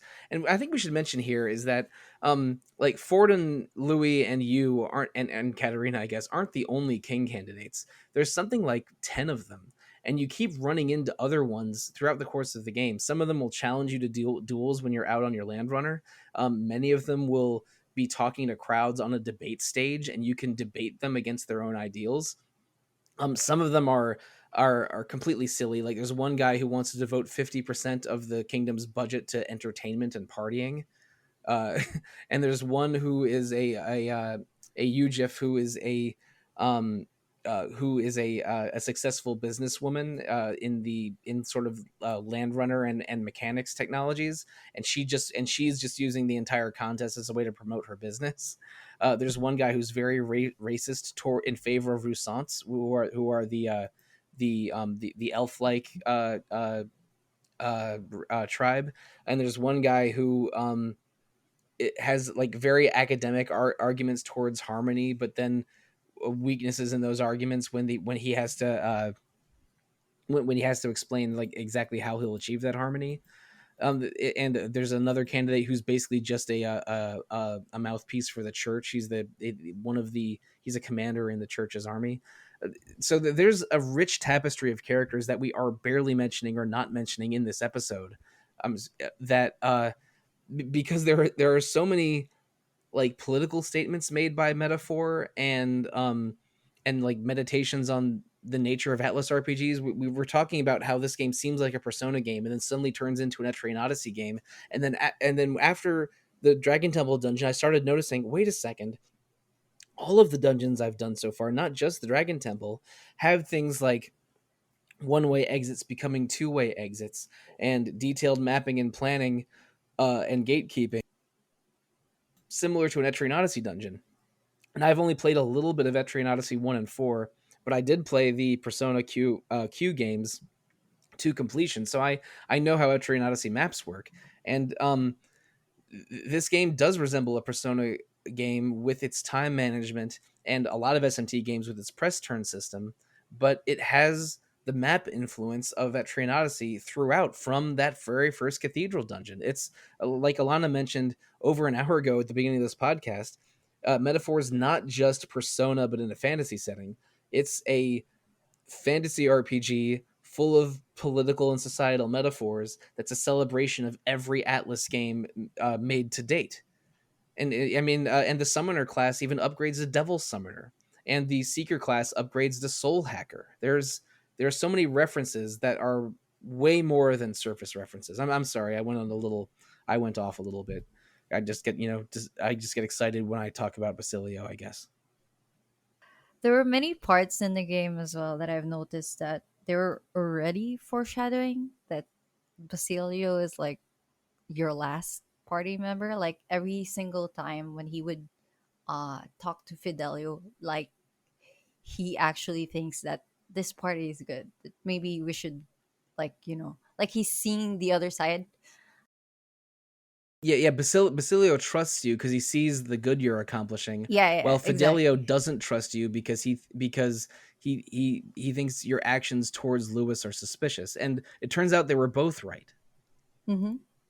So I do like the part that they were also hanging around with you already, even though like compared to old Atlas games or Persona games where like the late party member feels underdeveloped. But for me, with how they brought in Basilio and Fidelio was smart in a way. Like they were already with you this whole time. So I do like that. That's the approach that they did for the late party member. Yeah, and to kind of touch on Yufa very briefly, who outside of the summoner, especially in the late game when you have the MP to manage it, is extremely powerful. I actually think that she's probably the weakest of the cast, only because like she sort of has that idea of like what sacrifice means, and I like what happens there. But then after that, it just sort of becomes like, oh, she's going to go around and like get to know people, and I want to know other people, and like I don't know what these cultures are like. Let me learn what these cultures are like, and also like I have the hots for the protagonist, and also Yeah, that's it. Yufa's quite thirsty. Indeed, she is. So I think that she's probably the weakest of the cast, but she's still like pretty good. You know what I mean? Like I think it gets to how strong the cast in this game is. Yeah, I like you for a lot, but I agree with that. And I think we were talking about pacing earlier. I actually think the pacing is really weird around the Etria section of the game. And then the section afterwards, which like absolutely like blisters through about 20 extremely important things really quickly. It kind of feels like a little bit like it's a bit jarring. But with Yufa in particular, like one of the things that like made me a little bit uncomfortable with this arc was like you're going to another culture and then you're immediately like, oh no, you shouldn't sacrifice people just because it's your culture. And it's like I agree with that in principle, obviously, but like it's a weird kind of dynamic to have that you're going in to like. It's a weird savior complex thing that happens in a lot of media, but almost seems against the ethos of metaphor. Yeah, and there's part, and at least it kind of semi redeems itself when it's like, oh, actually, they're misunderstanding their religion or they didn't have the knowledge that they needed, but you've still done that with the assistance of people from outside. And I get that it's trying to be like you can't be an isolationist society, but like, and then Yufa's like entire bond is all about, as Zach was saying, like getting to know people, but also like centrally, her and this like sick mother and the church, and again, church doing bad things, but then you use like Yufa using her own experience as like for her own religion and then like applying that to that situation. and trying to teach the people something different. It kind of like balances out a little bit, but I think the pacing in this section is weird. It's the weird like Atlas middle section that kind of ebbs and flows, but then you go to Altabury Heights, and then, as I said, like 50 things happen in the space of like 3 hours, and I'm like, okay, you probably needed to spread this out a little bit. I think that this game probably had segments planned that were eventually cut. Yeah. We haven't gotten there yet, but I suspect that there was supposed to be an entire dungeon at the Magic Academy. 100%. But instead you just visit the Magic Academy for about 20 minutes and fight a boss there. I think the intention was that was a full dungeon with that same boss at the end. And also we know that this game had we don't know a lot about the development cycle of this game, but it was 8 years from announcement to release, and which is unusually long. Again, I don't know this, but my suspicion is there was a lot of planned additions or cuts made at various points that make this game seem uneven with its pacing. And and if I had to guess, we would spend a little bit more time in Altabury, maybe have a fifth town around the Magic Academy, and spread it out a little bit. But I think they probably just had to make decisions to scale back just so the game would get released in a finished state. And also probably there were just a lot of challenges over the course of those 8 years, and probably longer than 8 years, because we only know announcement to release. There's probably even more going on behind the scenes. So I agree the pacing is weird and uneven. I feel like there was more planned that we didn't get.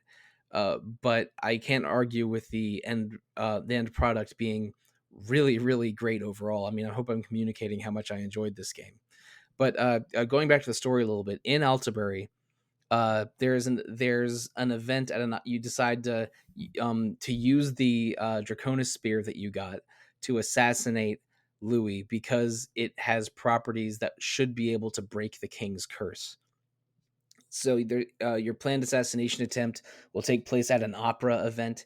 You end up sneaking into the opera and having to do some finagling around to get to a chandelier above where Louis is standing.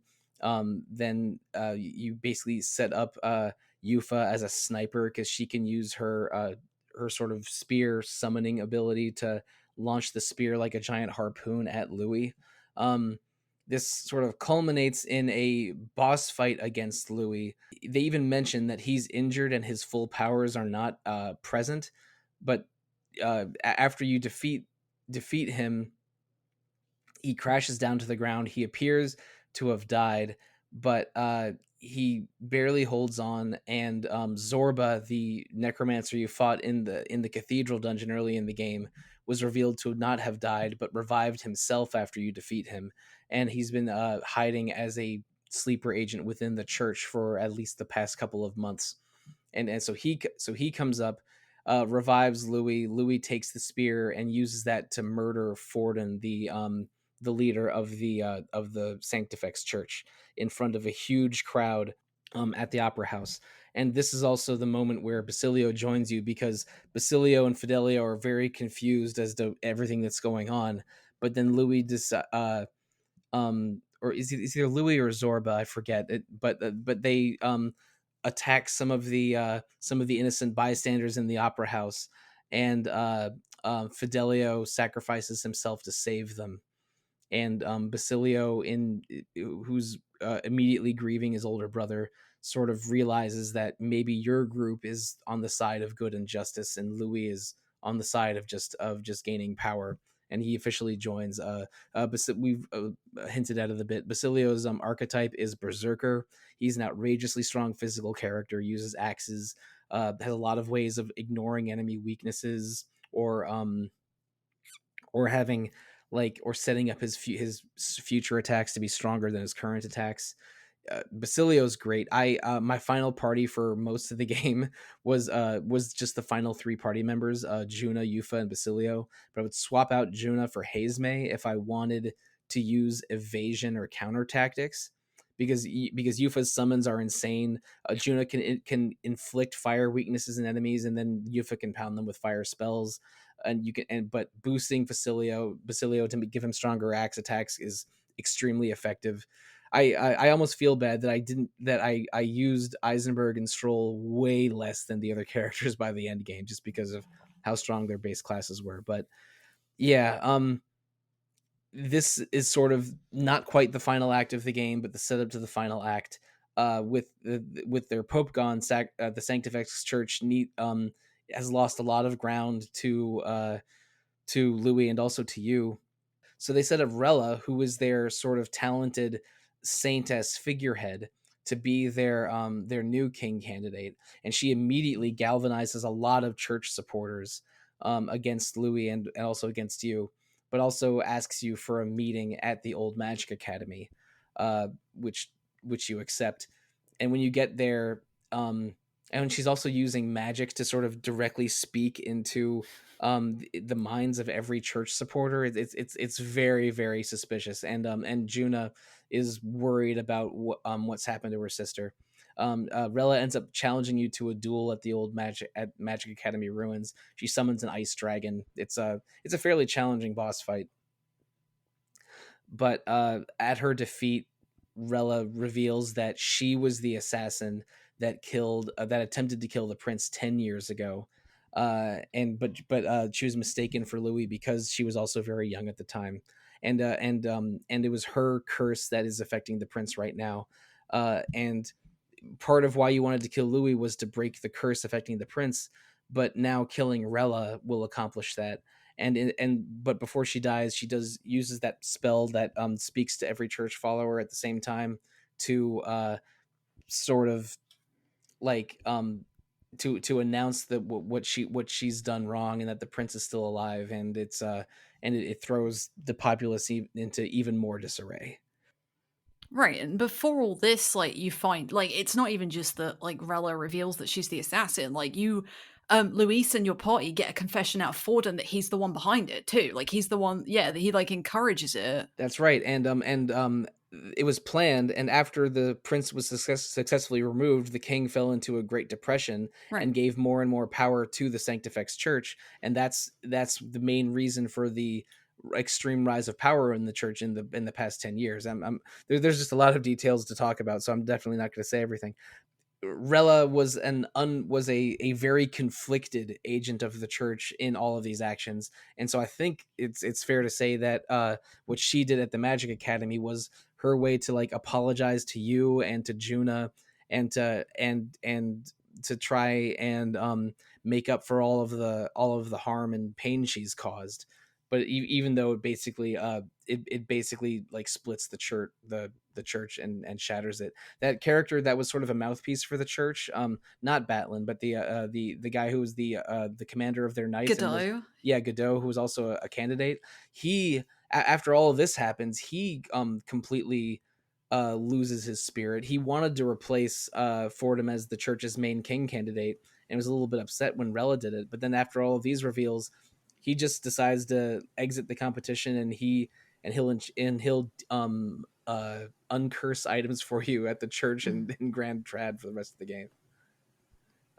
But yeah, this is sort of setting up the final you versus Louis conflict. But before that, you have to go back to the Elda village to see if the prince is okay. And then, oh boy, a lot happens here. The village has already been attacked by Zorba. A lot of the Elda present have been wiped out, including friends of Juna, because again she's an agent of this faction as well. And you just discover that the prince's body has already been killed, but maybe that's okay, because you, the main character, aren't exactly a living Elda. I'm gonna get this wrong. You are the prince's will given metaphorical physical form, basically. Yes, So you're almost like an archetype created by the prince's ideals. yeah, you're like a metaphor for everything that the prince wants, right? The prince read the book and was inspired by the book and imagined this character who is the protagonist, whose default name is Will. So, again, no subtlety at all. Like given into like physical manifestation, right? And so the main character, is a metaphor and a physical presence for everything that the prince wanted the world to be. And that is who you are, and because of the power of that magic, you are like, you take this like physical form, so you become the prince basically. That's a really really watered down explanation for it. And I'll be honest, like I think I had mentally had a joke beforehand. I was like, I bet you're the prince, and I was like 60% right, I guess, with that. But I kind of like the way they did this. It felt like it's a little clumsy, but I do think it's like very earnest, and I think it's a good part of like what I think metaphor tries to do really well, in that like we should be inspired and we should be motivated by like the things that we read, the things that we see people do. We should be inspired to take action on all of that. What we do with that is like up to us, but this is like a really fantasy way of like personifying that, right? Like the prince wants all these utopian ideals, and they are basically like placed into this like manifestation of that, his will, the prince's will, basically.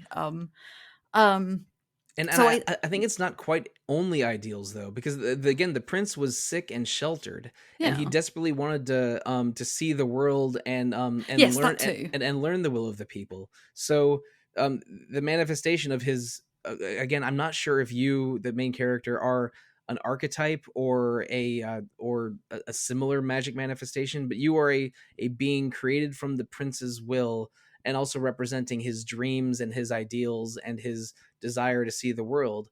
So by going out and helping others and seeing the different corners of the kingdom, you're accomplishing everything the prince wished he could. Right, And the end exactly. result is, I mean, the prince's corpse is sitting there, but you sort of almost settle into it, and you and the prince are combined into a single being, which represents you, which resembles you, but with the prince's white hair now. And that's and uh I mostly liked everything this accomplished. This is the kind of, you are the prince, no, you're the prince's ideals. It's like you said, it's handled a little clumsily, but I generally thought it to be an exciting, um, uh, sort of an exciting, inciting event for the final act. I just wish that you didn't have white hair, but also kept your white clothes, because the color contrast isn't great. I wish your clothes had changed with your hair, as I'm saying, I don't. is my biggest problem with this I twist. don't mind that part. It's I yeah. love a costume change though. Right, but then it would be even harder to hide to the world, I guess. But anyway, yeah.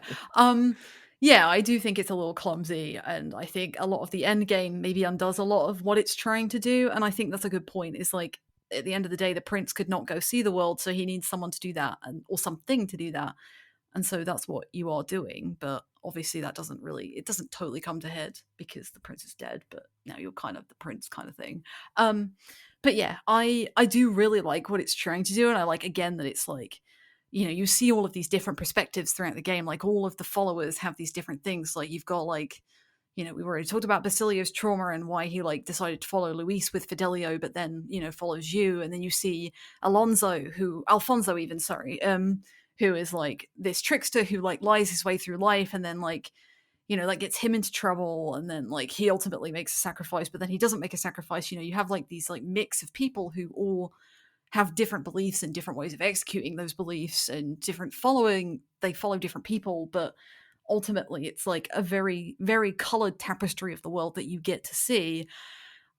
I just wish the end result was slightly better, which we'll get to very soon. Yeah, and one thing that we didn't talk about too much was the fact that like sort of the mom's spirit is sort of like watching over all of this. She's like the voice that you hear in your head as you're awakening different things. And I think that regardless of like any of like the logic of any of the body shifting or whatever, like I don't really care about that kind of stuff as long as it has emotional weight. And I think it has emotional weight because of that connection with your mom and sort of like what she is doing, like sort of as a spirit to sort of push these things forward, and her understanding of what you wanted to be, and her sort of connection to you makes it really powerful. And I just think that despite the fact that I think that basically the plot moves way too fast for like the 5 hours prior to this, because like Louise dies, then he comes back to life immediately, and then you go fight Rella, and then like blah blah blah. Like here is where it I think it all sort of culminates into something that works pretty well, at least emotionally for me. Okay, so the following this, the final two candidates really are just you and Louis. I think there you can optionally fight a couple of the last lingering candidates in this game in side quests, but right now it's definitely you versus Louis. You do a dungeon that is, oh, how do I put this? That is you finally have access to the king's palace, but now it's taken over by humans and twisted. It's abundantly clear that Louis has been supporting experimentation on human monsters, he's seized a lot of the military and even experimented on them. But a lot of people still support Louis because they believe in his ideals and believe in his strength and power. And also they're a little bit shocked that the prince has returned, and that the character the that sort of upstart candidate was the prince all along, or the prince's representative all along. It's unclear how the public is interpreting all of these wild twists happening at the same time, but They're not really. That's like part of the point, right? Like, yeah. Batlin has to like pull them all in, and we actually missed like a fairly significant detail before you go to the Elden Sanctuary, because you go to Luis like manipulates your emotions and turns you into a human briefly. Yeah, right? that's like, right. Oh, right. And yeah, so it's like, and Rella's already told you at this point, like, because she can see, she's like, oh, Luis wants to turn the world into like a world of humans. So, it's not just like absolute power. He basically wants to do what every RPG villain wants to do, and like reset the world to zero, or like give it a blank slate, basically like turn everybody into a one single thing, right? It's and he can do that magic because magic is attached to fear and anxiety and emotion in this Mhm. and in this world, and he discovered a way to just amplify people's emotional states so high that they basically mutate. And he does it to the protagonist before you visit the Elder Sanctuary, like you said, but you are able to center yourself and revert back. But it's clear that maybe with some exceptions, Louis can do this to almost anyone that he's in contact with, which is scary. But it's also revealed a little bit after that Louis takes off his a fake set of Clamar horns to reveal that he is in fact an Elda from the Elda Sanctuary. I should have So seen it. Yeah. yeah, so like there's that fact, and also I think the people were thrown off by the fact that their king married an Elda woman and had an Elda child, because the prince is an Elda just like the protagonist. The protagonist basically resembles the prince with slightly blanker facial features and different hair. I So don't think they married. I think it was just like a love affair, and I think you're probably right. because unfortunately there's no way that Uchronia would have accepted an Elden Queen. I don't think, even if the king is like idealist. They never really mention her as a queen, but it was public knowledge that the king had a son, and and the prince was a thing. But they might have even been hiding his Elda heritage from the people when he was growing up in the castle. It's possible that's mentioned, or maybe it's not. I don't remember. But there's just a lot of things going on at once, and the final top two candidates ironically end up both being Eldas. Because I guess the Elda genes are strong enough that the prince doesn't really have very Clamar features. Unlike Maria, who's she's half rogue and half Ishkia, but you can see both of those features in her. But the final setup is a little bit on the nose. Like you have the floating castle above you and 30 full days centered in Grand Trad to clean up any plot threads or any side quests that you want to still do. We haven't even mentioned side quests in this game that much. There are something like over a dozen individual dungeons Mhm. that you can travel to in your land runner and get pretty substantial rewards from a lot of the time. Like each follower, and there's 14 of them, including more, has dedicated character quests, and most of them result in having to, or not all of them, but several of them result in you having to go to a dungeon and sort of have a gameplay cap off to that to those individual character quests, and a lot of them are really really great. There's 3 optional um bosses where you have to revisit tower dungeons from earlier side quests and fight a new boss that at the top of them, which is each one of them is a dragon, and each of those dragons is a specific gameplay gimmick you have to kind of work around. There's one that will deal an impossible amount of fire damage to everyone in your party after a certain number of turns. There's one that's immune to like every damage type other than Almighty, or if you do like weakness inflicting skills, that'll work as well. There's one that does a lot of status effects. Like those are some fairly challenging bosses that you have to sort of solve their gimmick before you can probably defeat them. But and there's also you have to maybe take on the last couple of king candidates that are even set, like turning others against you. It gets there's a lot going on, but they give you 30 full days and nights to finish off any quests you haven't done yet by the end of the game. And 10, you were mentioning feeling anxious about not accomplishing everything you wanted to accomplish in those early phases of the story. Uh-huh. I mean, was it a bit of a relief to have 30 extra days at the end to take care of those? Actually, by the end of that quote unquote vacation, I was just sleeping my days. Like waiting until we're ready to go to the final area. I kind of wish that maybe like for some people who aren't really that completionist, I kind of wish that they've added the option to just skip that part, because some people don't really like doing a bunch of side quests before the end of the game. But that's not me. I mean, I did enjoy it. I did enjoy a lot of the side quests in the game, but I also see the reason why they added all these extra days, because um they added so much side content, and there are a lot of followers that you have to catch up with when it comes to developing their bonds along the way. So yeah, that's pretty much what I've felt during this last 30 days. Yeah, and I think that I agree. I agree with the 30 days. Like the 30 days thing was, it felt nice that you had all that time, but eventually I was like, okay, it's just like all side content for this long. Oh yeah, I was doing nothing but arena battles to try and finish that side quest for like 10 days in a row. Yeah, and I think that I because one of the things that I probably like best about this game is the way that it sort of adds variety to sort of the Atlas gameplay loop. I like that with the followers, like I'm not having to like Google the correct answer to get to make sure that my social link Mhm. goes up or whatever.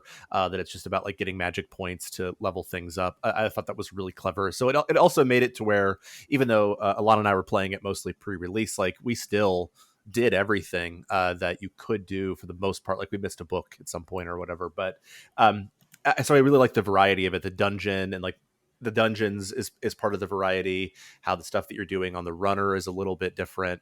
How even like the ways that you raise your social stats are different as well, in terms of the ways that you can do it. And so I thought that I really, really, really liked the loop, and that's like probably my favorite thing about the game outside of the combat, is the way that you can sort of do lots and lots of different types of things, and depending on where you are in the story, it sort of changes the sorts of things that you are doing.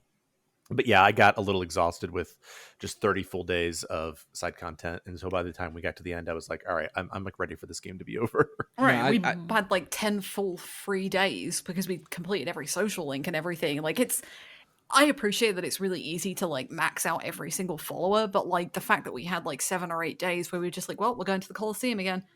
well, we're going to the Yep. Colosseum again. Yeah, Like, yeah. I did do every single side quest in the game and got the achievement for it at the end and everything. But and I did max out all the followers. I also got all the books. I didn't manage to do all of the cooking recipes We did the cooking, Oh, yeah. I We because I just Yeah. was I did not have the right ingredients for large portions of the game. And I think and I did get every single summon. Oh, I don't know if you mentioned this. It's kind of hilarious that the summoner and devil summoner jobs are very powerful spells, but they all involve summoning a being to help you. Half of them are enemies from this game, and half of them are demons from SMT, Yup. which is very clever. Um, but I did get all the summons. I was missing one dancer mask because I was missing one specific piece that was not in the final dungeon, and I didn't know that there was a mask seller that you could buy the pieces from. Mm-hmm. Oh, yeah, I the I one, I, yeah. In the I port. in the port. Yeah, he's hid a little bit hidden, but I never regrettably I never figured that out. But that's what New Game Plus is for. So I'm gonna be doing a lot of cooking and masking in the when I invariably replay this game in the next couple of years. Make sure you go to the bathroom every 5th and 0 day of the month as right. well. That's right. Oh yeah, it's a free bonus to luck. Yeah, Yeah. there's so many weird tricks that are not clear and are able to discover, and like and part of the fun of an RPG is sort of discovering all of the side content and systems in play uh and taking advantage of them. And Metaphor has so many of them, but also gives you a very generous extra 30 days to just to help wrap up, which is we've been told. I'm just repeating what you guys have said, which at one level is appreciated, but at one level it's like, okay, maybe this is 30 days was too many. I ended up going to the hot spring for like 8 Yep. nights or something, because that gives you a bunch of bonus AP and you get to hang out with the other male members of your team.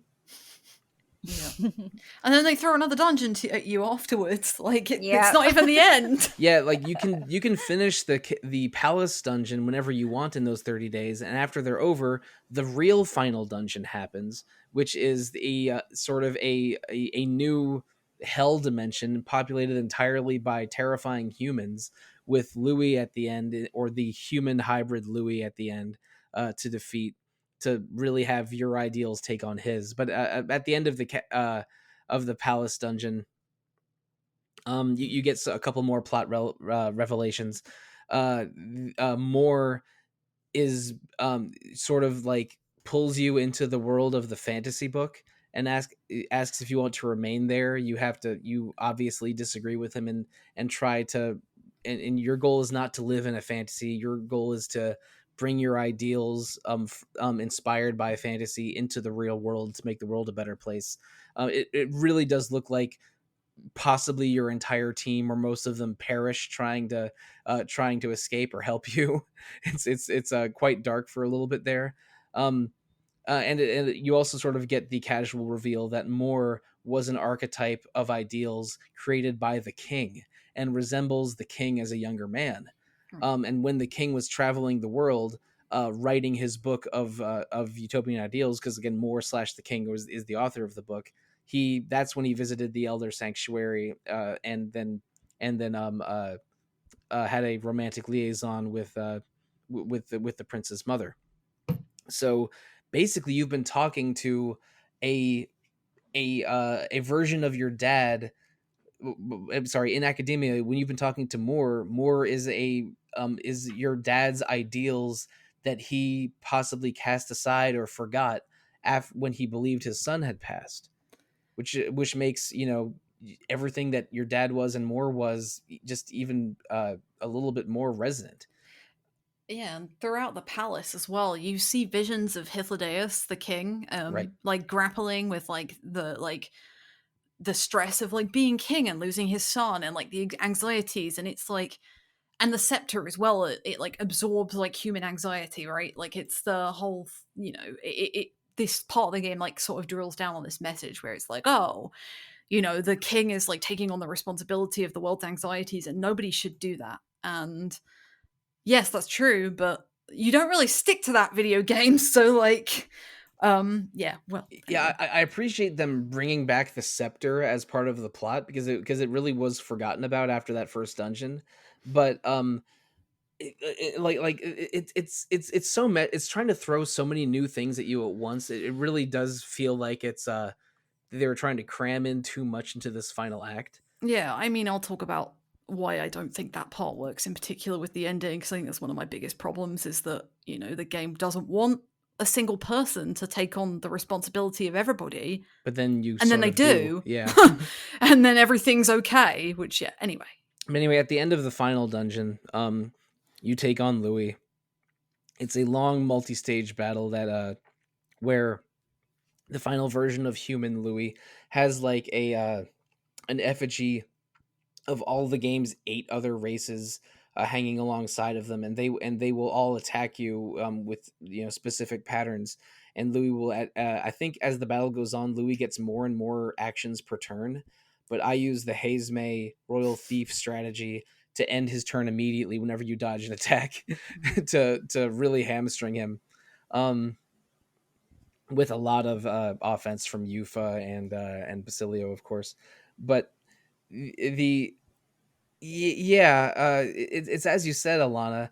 At the end of the game, you're king, and there's almost a happy epilogue with you sneaking around the kingdom while your party members are all ministers or military commanders or similar, um, and you can sort of talk to all of your followers and see their happy endings, and like and the point the game was making that if anxiety is destructive, then it's a bad idea for one person to take on all the world's anxiety, and uh and but they just sort of hand wave that and let you be a good king, and the world is a better place all of a sudden. Right, and I think, I'm sure Zach will elaborate on this because we've talked about this a lot. Like, we were just like, this ending sequence is so long, and it like does everything that the game hasn't really been like selling to you, I think. And it's like, oh, you know, you don't really ever get this. Everything is rosy, and that's not how the world works. Like, I appreciate idealism, and I appreciate like the like happy ending in a way, but like there, like all of a sudden like everything is fixed. Only in a few brief conversations do you get like, oh, it will take time. Oh, I don't like the king.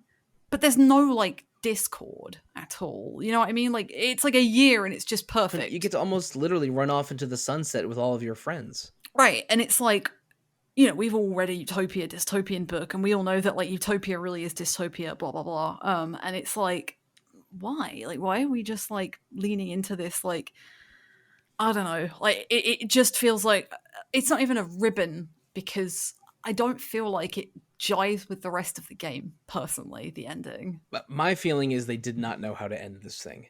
They were balanced. They were spinning so many plates and touching upon so many different concepts that their solution to find to bring it to a close was to make it as happy and optimistic as possible.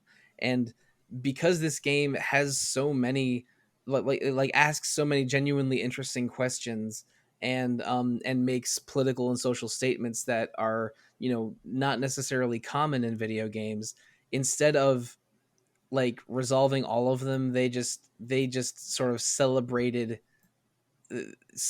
ideals and utopia and made the ending a little bit too clean. I agree with you. This game like portrays the world as flawed and messy, and then ends with so much harmony and optimism. It's a little weird. I also didn't really particularly love the ending, but I think I need to mention that the part when we're fighting Louise by the end, and it was taking so long. I I l- I love that part because it kind of reminded me um of my playthrough in DQ11, where all of your party members are like like the typical RPG companion thing, where they're all willing to die for you, and um we're, we're gonna make sure that we're going to help you up to until the end, like that kind of trope. And by the time I cleared the game, I, i'm I'm one of those who was just glad that there isn't so much anything deep to digest anymore, because I was tired. So That's valid, It's honestly. a bit mentally exhausting Yeah. to take it all in this game. yeah. So I guess I didn't really dislike that ending in a way, but I was okay with it. So yeah. Yeah, I mean, I agree that moment during the fight with Louise. I'm a sucker for those moments. There's like a moment in 14 that kind of does it. You know, when it's Mm-hmm. done well, I Yeah. really I love that trope, and I'm a sucker for it. And I love that moment, but I really hated the ending. Like I hated it. Like I was like, I was 2024 is so full of great games with great right. characters I- and divisive endings. Yeah. I didn't hate it nearly as much as I hated the Like a Dragon ending, but which is saying something because I really didn't like this one. But I think that it just didn't need to go on that long. I mean, the reality is like if they didn't know what they wanted to do with all that stuff and like the way they're resolving like it has this problem of that a lot of JRPGs do where it just like underlines its message with like red crayon over and over and over and over again to the point where like you kind of lose the whole meaning of it to begin with. Like the idea that idealism should drive our political or humanistic ideals is a good one that many of us could argue about in terms of even like the most recent election or whatever, but like the way they do it here, this idea that like, well, we got this ideal candidate and now like everything is good. And like idealism is that easy, it's that simple, it's that clean, like it's not. And so like any argument you want to make about it, it's not going to work. And it's just like it goes on for so freaking long. There's even one sort of academic over idealist candidate that you debate with Right. one or more times, and like you're able to, you know, point out the impracticality of the reforms he wants to make. So Right. why is everything okay once you're king? Right. It's like I mean this is echoing what Alana said before. This is a game that like portrays this messy, flawed world, but then it ends in a way too easy a fashion. It's, I mean, if they make a sequel to this game, and I'm sure there's at least some interest in that, I almost don't think it can be in this exact same world because like what everything's fixed yeah now. yeah what conflict is going to happen. Yeah. I mean, it wasn't enough to soil the rest of the game at all. Like what the rest of the game is doing and all that stuff. I just kind of like try to forget about those last 3 hours of the ending. But yeah, it definitely put a damper on the whole thing for me. Like, because going into it, I was like, this is absolutely going to be my game of the year, and then like it really pulled it back for me. It might be, but it's yeah, still a great game. I think all 4 of my top game of the year candidates are games with great characters and that I love spending time in, and we're all over 80 hours long, but none of them really stuck the ending at all. Interesting. Ooh. I think the one that's probably the most controversial might have stuck the best for me, which is, and not the, I didn't play Like a Dragon Infinite Wealth, so we know the other one I'm talking about. But yeah, it's like... If I only want to pick games with good endings, maybe the game of the year is the game we're talking about next week, Dragon Quest III. Oh, yeah. But I don't want to go quite into housekeeping yet. Before we close it off, I mean, we've been going off on Metaphor ReFantazio for 2 hours now. This game is excellent. Like, I think it's successful from a mechanical and a character standpoint, and only just is uneven from a story standpoint. It's kind of remarkable that this game got made at all because it's a new IP that took 8+ years and probably an unimaginable budget for Atlas to do. Before we sign off, though, was there one part of the game that you loved or maybe you stuck out and didn't like that we haven't really talked about yet that you just want to draw a little bit of attention to before we close? I'll go first. One character that I'm not sure we've mentioned yet, but was one of my favorite parts of the game is Alonso. And he's your follower that represents the faker archetype. And it's sort of weird. He's a con man that helps you when you've gotten mugged, because there's an item he wants in a dungeon, and he gets your keepsake of Grius back after it's stolen from you.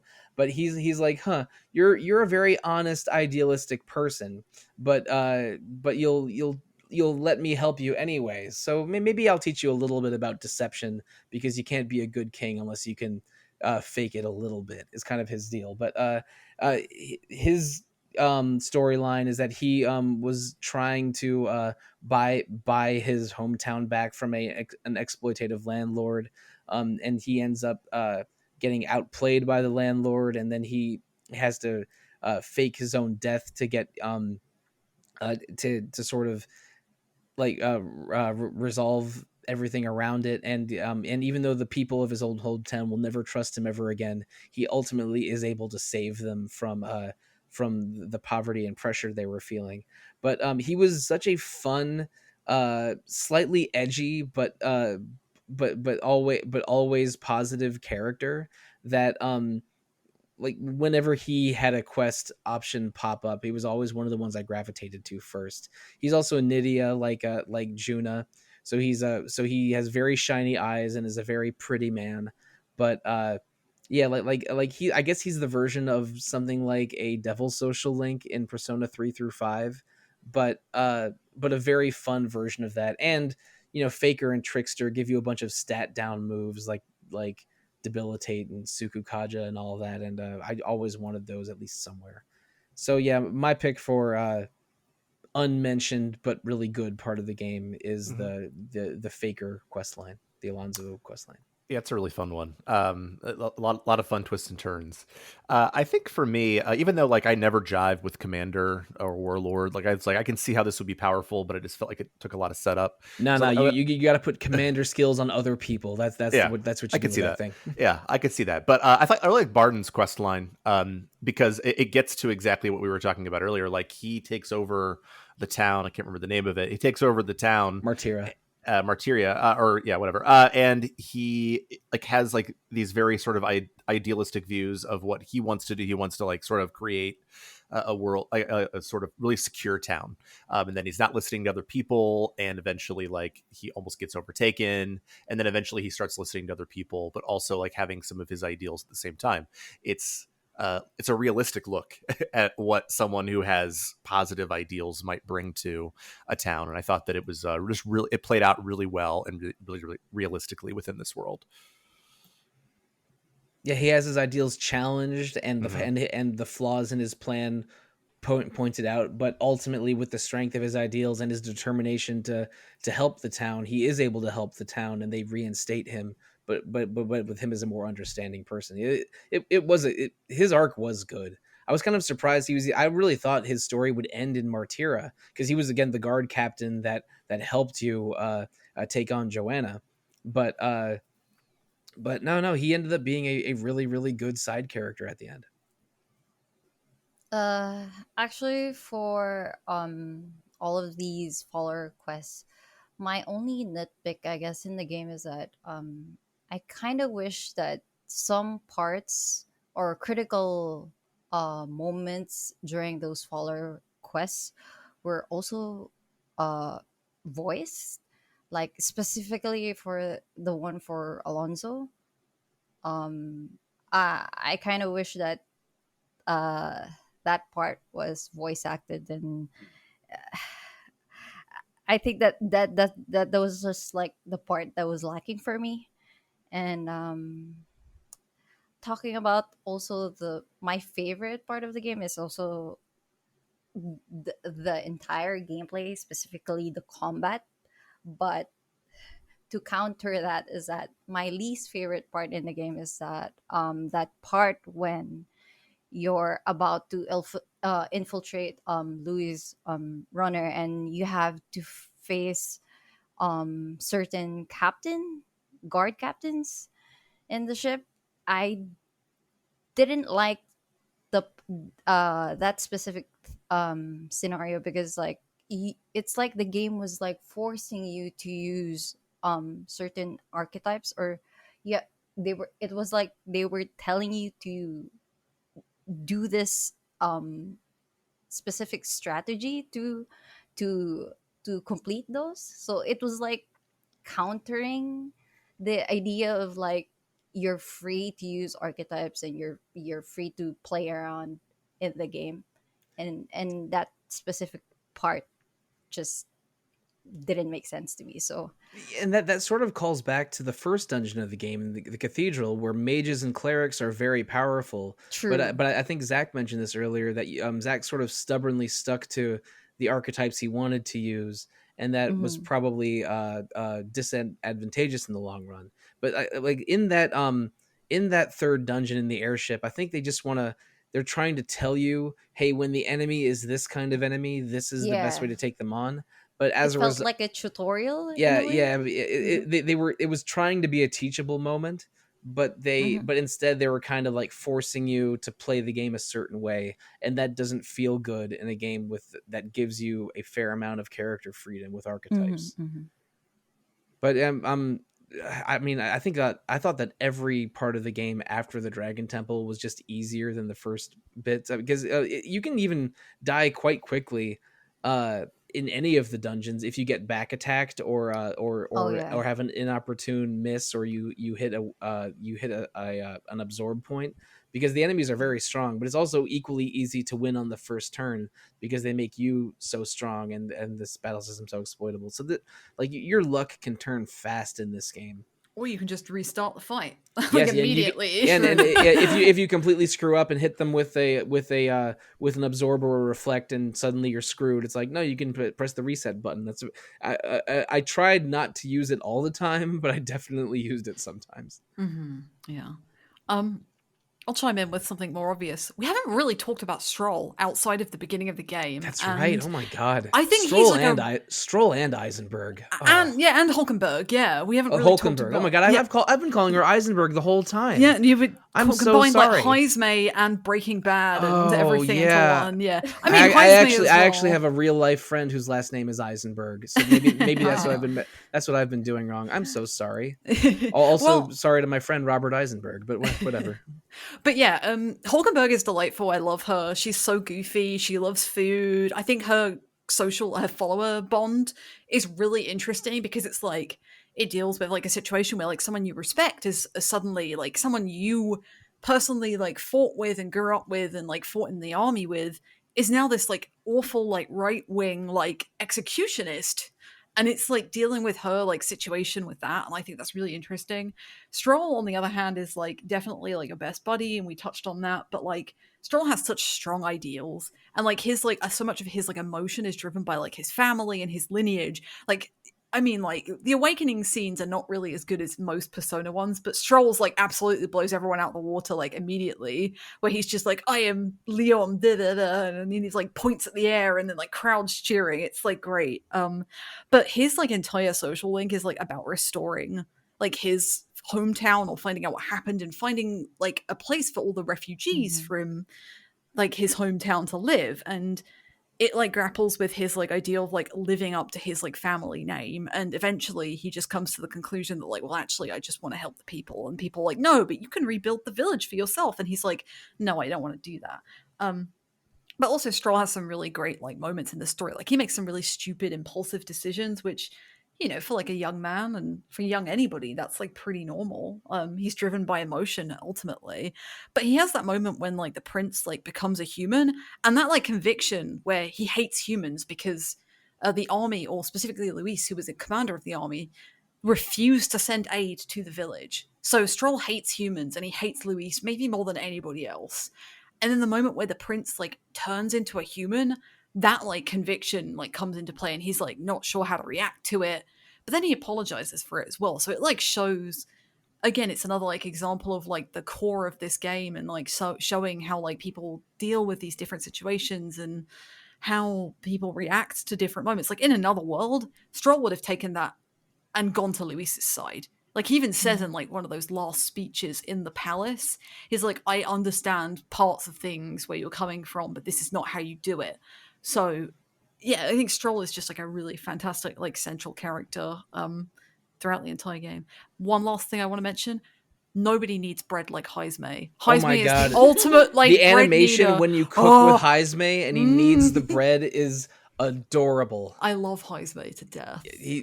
This game is so full of great characters. I mean, it's impossible for me to choose a favorite. It's probably Basilio, but I could go a number of ways with it.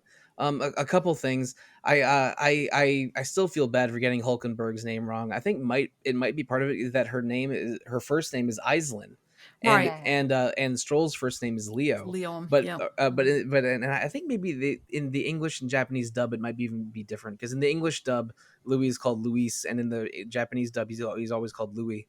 And I think he resembles Louis the 14th, the Sun King, and just his hair and his face a little bit. So I think Louis is supposed to represent the opulence of French kings just before the Revolution. That's maybe I'm looking too hard into it, but because nobles in this game are always referred to as title or family first, and Stroll comes from this noble family that's died out, and Hulkenberg abandoned her noble family from Altabury to join the knighthood and become her own person, makes them sort of from people from noble families but living outside the noble infrastructure, but because they're still nobles, you call them by their family name and not their first names, because I don't think it would have affected us in the story hugely if we called them Leo and Aislinn or Ashlyn maybe, instead of Hulkenberg and Stroll. But it's just them communicating what the society in this game is like, even in how you name two of your two first party members. This game does a couple things really brilliantly, doesn't quite stick the landing, and probably had a tumultuous development. But I can't help but be quite excited and satisfied by the final result, because this is an excellent RPG that we're going to be talking about for years, and is a contender for RPG of the year when we eventually do our end of year awards in probably only a couple of weeks. That's terrifying. It's coming up. Yeah. But what else is coming up? I've referred to it a little bit earlier in this episode, but we are in December now, and we are officially in end of year time. At the end of December, the last episode of the year, like always, Retro Encounter is going to have a year in review episode. 2024 was loaded, so that episode might even be longer than this one, which already has me so anxious that I'm developing magic powers about it. But between then and now, we're doing 2 episodes on Dragon Quest III. An absolute classic banger of an RPG that just had a very well received remake a couple of weeks ago. On that episode, we're going to have at least one person playing the original DQ3 for the NES, but most of the panel will be playing the remake. But regardless, we're going to be talking all about Dragon Quest III, just like how we early in this year we had episodes on Dragon Quest 11, and this year we're ending it on Dragon Quest 3. The Year of the Dragon is still alive and well. And also in January we are doing an episode on or I should say episodes on Final Fantasy 9. We just like we had FF4 episodes earlier this year, we decided to bring back another Final Fantasy classic. That's going to be the Game Journal of January. But before that, we do have episode 450. It's still in the planning stages, but we always do something special for episodes that are multiples of 50. So please look forward to that. Final Fantasy 9, Dragon Quest 3, and our year in review episode. If you want to reach out to the podcast, the best way to do so is to email retro@rpgfan.com. You can also follow RPG Fan on Facebook, Instagram, Threads, Twitter, Twitch, YouTube, always either as RPG Fan or RPG Fancom. And also, we have a Discord called RPG Fan. But the best way to support RPG Fan, if you want to really contribute to the cause, is to vote with your dollars at rpgfan.com/shop, where we have 2 storefronts, one hosted by TeePublic, where you can get RPG Fan apparel and accessories, and a second hosted by Hyperplay RPG, which is a UK-based publisher that released a 300-page tome called the RPG Fan Reviews Collection, where it's almost 300 single-page reviews from RPG Fan from over the years. But Retro Encounter is not the only podcast hosted by the RPG Fan Podcast Network. There's also Random Encounter every 2 weeks, usually Mondays, about what games we're playing and what games are newly released, and Rhythm Encounter every alternating Monday about RPG music. You can review Retro, Random, or Rhythm Encounters on Apple Podcasts, YouTube, Spotify, or however you choose to listen. We love feedback. But before we sign off for real, I just want to thank you guys. This has been a long episode, but I was so excited to talk about Metaphor that I knew I had to podcast about it, and I could not be more pleased that it is with the three of you, Zach, Alana, and Tin. And I there's a lot to talk about in this game. We didn't get to all of it, but I had a really great time doing it. Thank you guys so much. Yeah, thanks for having us. Thank you. Thank you. And listeners, thank you for joining us. And if you want to find us on the internet as people and not as panelists, let's tell you how you can find us, starting with you, Zach.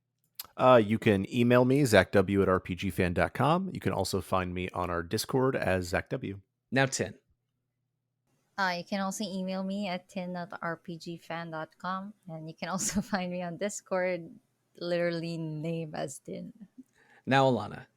I am on Blue Sky as Alana Hagues, so that's the best place you can find me nowadays. Alana, please, you're allowed to plug your actual career. My career is like back-end stuff a lot of the time. Okay, I have a job at Nintendo Life where I write about Nintendo things, so it's exciting whenever I get to talk about things that aren't just Nintendo stuff. Just a week or two ago, you had a lovely article about Radiant Historia, which was a game that you and I played together on this podcast a few years ago. Very true. So Can you believe... It's a circle of life. That's true. Can you believe the DS is 20 years old? I feel like very old. Oh, I hate that so much.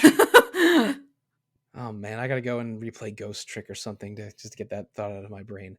But thank you, Alana and Zach and Tin. Listeners, if you want to find me online, it's not that hard. If you go on to Blue Sky, Instagram, or RPG Fans Discord, I am at Evoker for Dogs at all of those places. That's a reference to Persona 3, which definitely has some visible DNA in Metaphor ReFantazio.